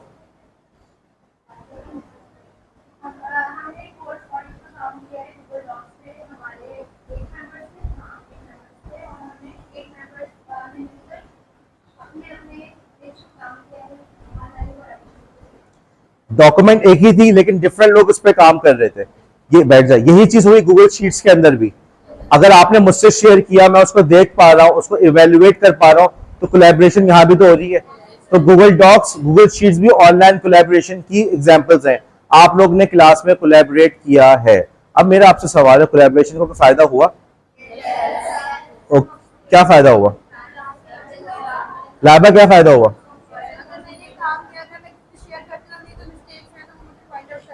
Okay, we can easily share, teachers can easily review students work। ठीक है, हम आराम से उसको रिव्यू कर सकते हैं, हम इजीली फीडबैक ले सकते हैं, फीडबैक हमें मिल रहा है आसानी से। बेटा सामने लिखो और मार्कर से लिखो, डिफरेंट करके मार्कर से लिखो। फीडबैक हमें आसानी से मिल रहा है, हम उसको रिव्यू कर पा रहे हैं। और बताओ, एक ही वक्त में टीम ज्यादा लोगों ने काम कर लिया। अगर ये काम कोलैबोरेशन के बगैर ऑडिट हो रहा होता, आराम से 2 हफ्ते लग जाते। एक ही डॉक्यूमेंट पे सब काम करते, जल्दी हो गया जी। ठीक है, डिफरेंट तरह के लोगों के साथ, डिफरेंट मिजाज के लोगों के साथ हमें इंटरेक्ट करना आ गया। आगे चलें। ओके लाइबा, अब बेटा आगे बैठो। Adiya, sorry not Adiya, Umme Aman board पे। उसके बाद अगला सवाल है, what is the use of CAI and how it promotes active learning among students in the classroom setting. Explain advantages and disadvantages of CAI in detail. ये CAI क्या चीज है? अच्छा एक मिनट, तुक्का लगाते, बोर्ड साफ करो बेटा, ऊपर लिखो CAI, माइंड मैप को भी मिटाओ, लिखो CAI। C किस चीज का होगा? एक मिनट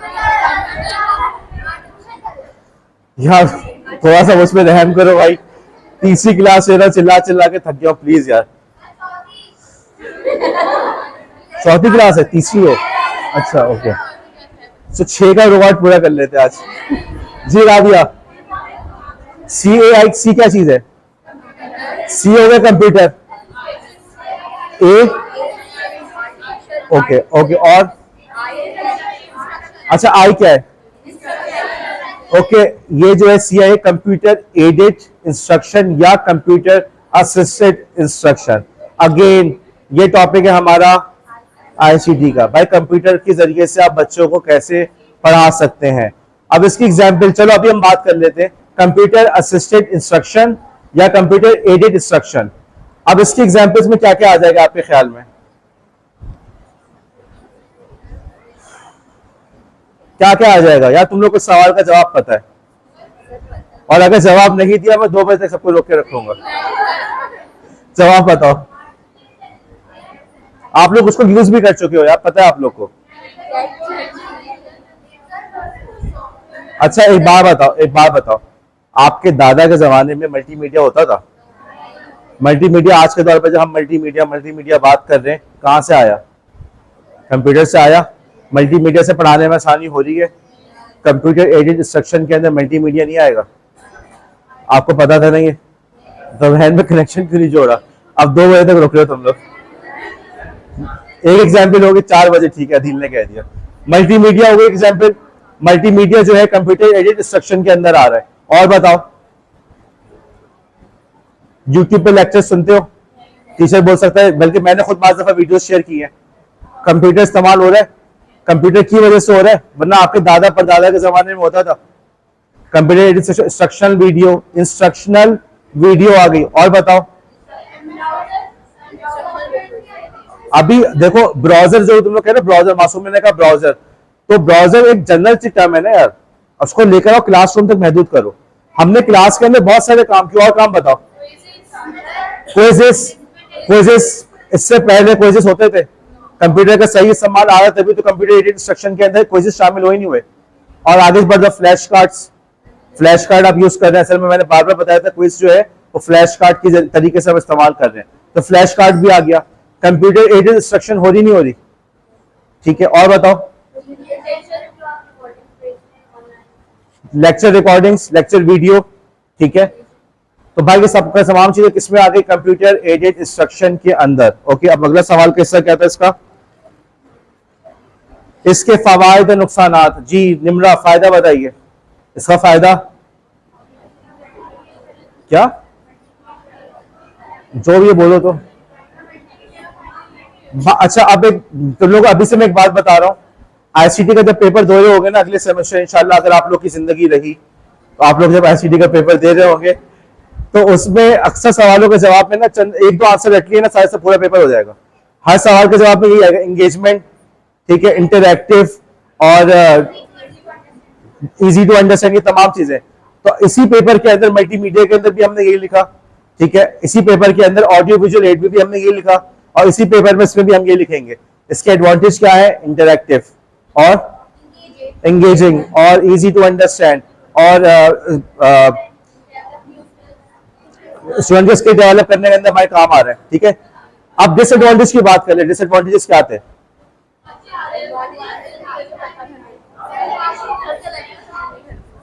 एक डिसएडवांटेज ये होता है, सर रात के 12 बजे भी कोई असाइनमेंट दे सकते, ठीक है।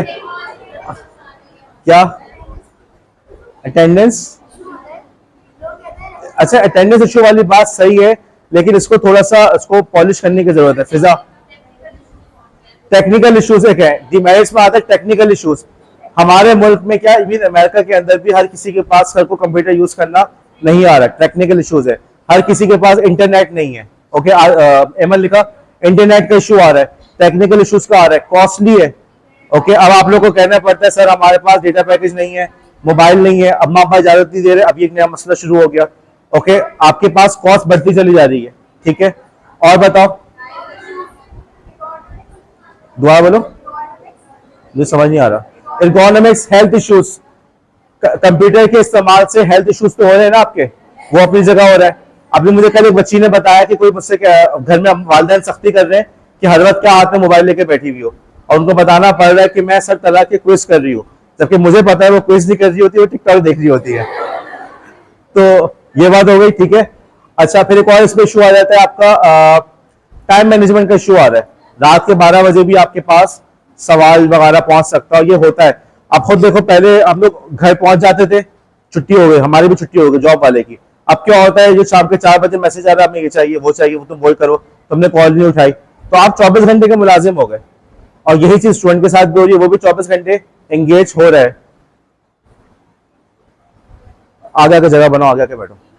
अच्छा, और क्या चीज, ये जो उन्होंने कहा ना कि अटेंडेंस का इशू होता है, ये बात बिल्कुल सही है। अटेंडेंस का इशू हो रहा है क्योंकि बच्चा ऑनलाइन टीचिंग और रेगुलर टीचिंग में फर्क नहीं कर पा रहा, लेकिन इस आंसर को थोड़ा पॉलिश करने की जरूरत है, वो मैं आप पे छोड़ रहा हूं। आगे बढ़े।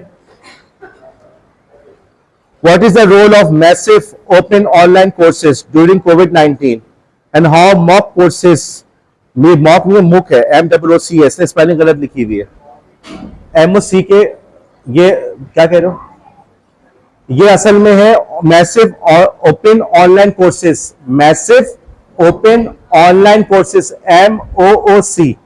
पेपर में आगे वो सवाल पूछ रहा है, how MOOC courses can support you in as a teacher in future. अब ये मॉक जो लिखा हुआ गलत लिखा हुआ है, यहां पे उसने लिखा था MOOC। ओके, बात हो रही है मैसिव ओपन ऑनलाइन कोर्सेज की। MOOC के जो उसने लिखा हुआ है, ये गलत लिखा हुआ है। ओके, मॉक का मतलब क्या होता है अदील? मॉक कोर्सेज होते हैं, मॉक टेस्ट होते हैं 2 नंबर जाली प्रैक्टिस के लिए, तो मॉक टेस्ट से क्या ताल्लुक? तो आप इससे अंदाजा लगा लें कराची यूनिवर्सिटी का जो पेपर है वो किस किस्म का बनना है कि सवाल भी गलत आ रहा है। आपने कल ही एक बच्ची आई हुई थी, प्रिंसिपल साहब से कह रही थी कि सर मैं प्रेजेंट थी और फिर भी मुझे एब्सेंट लगाया है, अब इन्होंने फीस बढ़ा दी है रिपीटर के लिए, तो मैं ज्यादा फीस भी खामा उनकी गलती की वजह से पे कर रही हूँ। तो ये सब मामला कराची यूनिवर्सिटी में बहरहाल चल रहे हैं और हमें इसी माशरे में रहना है, इन्हीं के साथ सर्वाइव करना है। तो सवाल हमारा था massive online open online courses के बारे में। हाँ जी, इन कोर्सेज का क्या फायदा? अगेन ये ICT का सवाल है, ऑनलाइन कोर्सेज का क्या फायदा है? ओके, रुबाब क्या फायदा है? कशफ क्या फायदा है? फायदा ने बता दिया होगा, चलिए बताओ। तो फिर बात क्या कर रही थी जी? क्या चीज? अपने कंफर्ट, वही वाली बात है आ गई, अपने कंफर्ट पे। जी आ दिया, सॉरी अलिशबा। आप ऑनलाइन कोर्सेज जो है जॉब के साथ भी कर सकते हैं, ठीक है। नंबर 1, घर के कंफर्ट से कर सकते हैं। ओके, इजी टू मैनेज हो गए, अपने हिसाब से अपने पेस पे कर सकते हैं, सेल्फ पेस्ड। ओके, और चीप है, ये आपके मुकाबले में, ठीक है। क्या चीज? अनएम्प्लॉयमेंट। ओके, स्किल डेवलपमेंट हो रही तो अनएम्प्लॉयमेंट पे इसका फर्क पड़ रहा है, स्किल डेवलप हो रहा है। आपको बिल्डिंग की जरूरत नहीं है। ओके, आपको अभी किसी वक्त कहीं भी कोर्स करवाना हो, सबसे पहले आप जमीन खरीदेंगे, बिल्डिंग बनाएंगे, टीचर अपॉइंट करेंगे और इतने में आपकी हुकूमत खत्म हो जाएगी। लेकिन MOOC के अंदर क्या है, आपने ऑनलाइन कोर्स शुरू कर दिया। एक और बड़ा फायदा, इक्वल अपॉर्चुनिटीज टू एवरीवन। जो बंदा आपका कराची में बैठ के पढ़ रहा है, वही बच्चा आपका किसी गाँव देहात में बैठ के भी पढ़ सकता है। MIT के लेक्चर आपके पास भी अवेलेबल है, ठीक है। अब मुझे ये बताइए, जो हमने डिस्कस किया इसमें कोई सवाल था जो मैंने नया बताया? मैंने सिर्फ अब तक एक ही नया पॉइंट बताया है, माइक्रोसॉफ्ट इनकार्टर वाला। इसके अलावा हर चीज आप लोग को पहले से पता थी।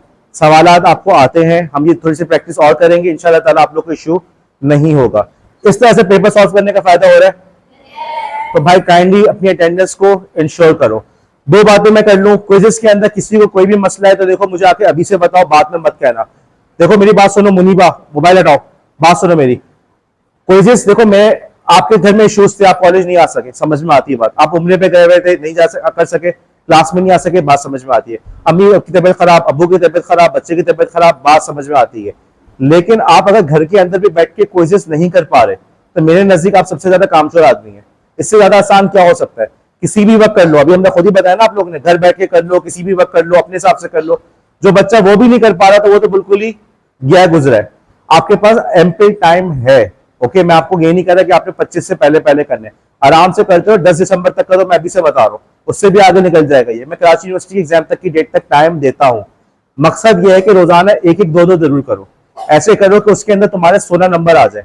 आज अगर तुम्हारे क्विज नंबर 1 और क्विज नंबर 2 में 16-16 आ गए, वो निशान उसमें आपका स्कोर बोर्ड पर आ गया, अगले दिन 1 और 2 अगले दिन 1 और 2 नहीं करो, अगले दिन 3 4 करो, 5 6 करो, अगले दिन उसके बाद 6 7 करो। आपके 1 और 2 की बारी कब आएगी? तकरीबन हफ्ते के बाद वापस आएगी। सिर्फ 2 को इसको दोबारा करने कह रहा हूं, सिर्फ 2, लेकिन इतना करो कि 16 नंबर उसके अंदर आ जाए। उसके बाद उसको छोड़ दो, भूल जाओ उसको। उसकी बारी कब आएगी? तकरीबन हफ्ते 10 दिन के बाद। ये मकसद है। जो बच्चा ये भी नहीं कर सकता वो कितना गया गुजरा है। मैं आपको बता रहा हूं, आप लोग जब कॉपी हम चेक करते हैं उसमें, जैसे अभी देख लो ना कितनी ऑब्वियस मिस्टेक्स हो रही थी। ऑपरेटिंग सिस्टम की बात की, कह रहे हमें एग्जाम्पल नहीं पता, हालांकि क्लास लैब में जाके बार बार ऑपरेटिंग सिस्टम ही विंडोज को इंस्टॉल किया था, लेकिन यहाँ एग्जाम्पल नहीं दे पा रहे थे। तो इसी तरीके से पेपर देने बैठोगे तो गलतियां होंगी। तुम लोग को फेवर चाहिए होगा। ये फेवर आपको कहां से मिलेगा? क्विज से मिलेगा। मैं क्विज को देख कर जज करूंगा ये बच्चा कैसा है। जो बच्चा क्विज भी नहीं कर रहा तो वो तो बिल्कुल ही क्या गुजरा है। बात समझ में आ गई? ठीक है। एक और बात कल किसी ने कही थी एहतजाज की, कि फीसें बढ़ गई हैं, और ये प्रिंसिपल साहब के सामने भी बात हो रही थी। मैं मुख्तसर सा मशवरा दे रहा हूँ, इन चक्करों में मत पड़ना। हालात बदल चुके, गवर्नमेंट की, रियासत की पॉलिसी चेंज हो गई है। मिसाल के तौर पे पहले यूनिवर्सिटी में क्या होता था कि आपने इंटर के बेसिस पे आपको यूनिवर्सिटी में एडमिशन मिल जाता था, कोई एडमिशन टेस्ट नहीं होता था। मुशर्रफ के दौर में ये पॉलिसी चेंज हुई, लोगों ने एहतजाज किया, कोई फायदा नहीं हुआ, पॉलिसी आ गई और आप हर यूनिवर्सिटी में एडमिशन से पहले आपका टेस्ट होता है, बाकायदा उस टेस्ट की तैयारी करनी पड़ती है। इसी तरीके से तालीम का निजाम भी पाकिस्तान में बदल रहा है। पहले हुकूमत सारा खर्चा उठाती थी, अब हुकूमत ने हाथ उठा लिए, अब वो HEC ने फंडिंग काट दी है। अब हर यूनिवर्सिटी ने अपना खुद करना है। ये नया सिस्टम आ चुका है, ये आ रहा है। आप जितना चाहे एहतजाज कर लेंगे, फायदा कुछ नहीं होगा। मुमकिन है थोड़ी फीस कम कर दें, लेकिन वो करेंगे। और ये बदनसीबी है, ये गलत है, ऐसा नहीं होना चाहिए, बहुत गलत हो रहा है, लेकिन हो रहा है। एहतजाज वगैरह करने जाओगे, मिलेगा कुछ नहीं, खामा खा में तुम लोग को उसका मेरे ख्याल में नुकसान होगा। मुमकिन है कोई टीचर कुछ और कहे, लेकिन मैं ये समझता हूँ कि वो चेंज है जो आके रहेगा, क्योंकि रियासत की पॉलिसी चेंज हो गई, स्टेट की पॉलिसी चेंज हो गई है। ऐसा नहीं होना चाहिए था, लेकिन हो रहा है। तो बहरहाल एहतजाज वगैरह में मेरे ख्याल में आप टाइम जाया ना करें, अपनी इनकम बढ़ाने पर तवज्जो दो, ताकि आने वाले दिनों में ये खर्चे तुम लोग उठा सको। और फीस में इजाफा होगा, इससे भी ज्यादा होगा।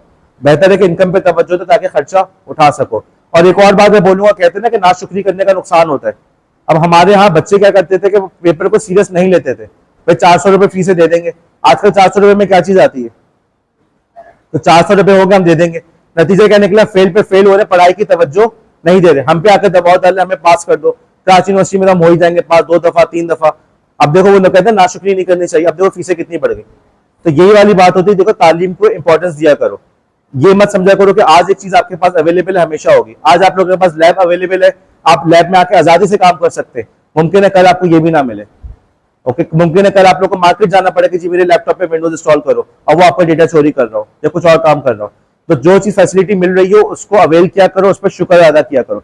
शुक्र सिर्फ ये नहीं होता अल्हम्दुलिल्लाह, सिर्फ शुक्र ये नहीं होता, उस चीज का इस्तेमाल करना, उसकी कदर करना शुक्र होता है। ठीक है, मैं आप लोग की अटेंडेंस ले लूं। और बहरहाल आप सबका बहुत बहुत शुक्रिया कि आप लोग इतनी देर तक बैठकर मेरा लेक्चर सुनते रहे। आप सबके लिए तालियां।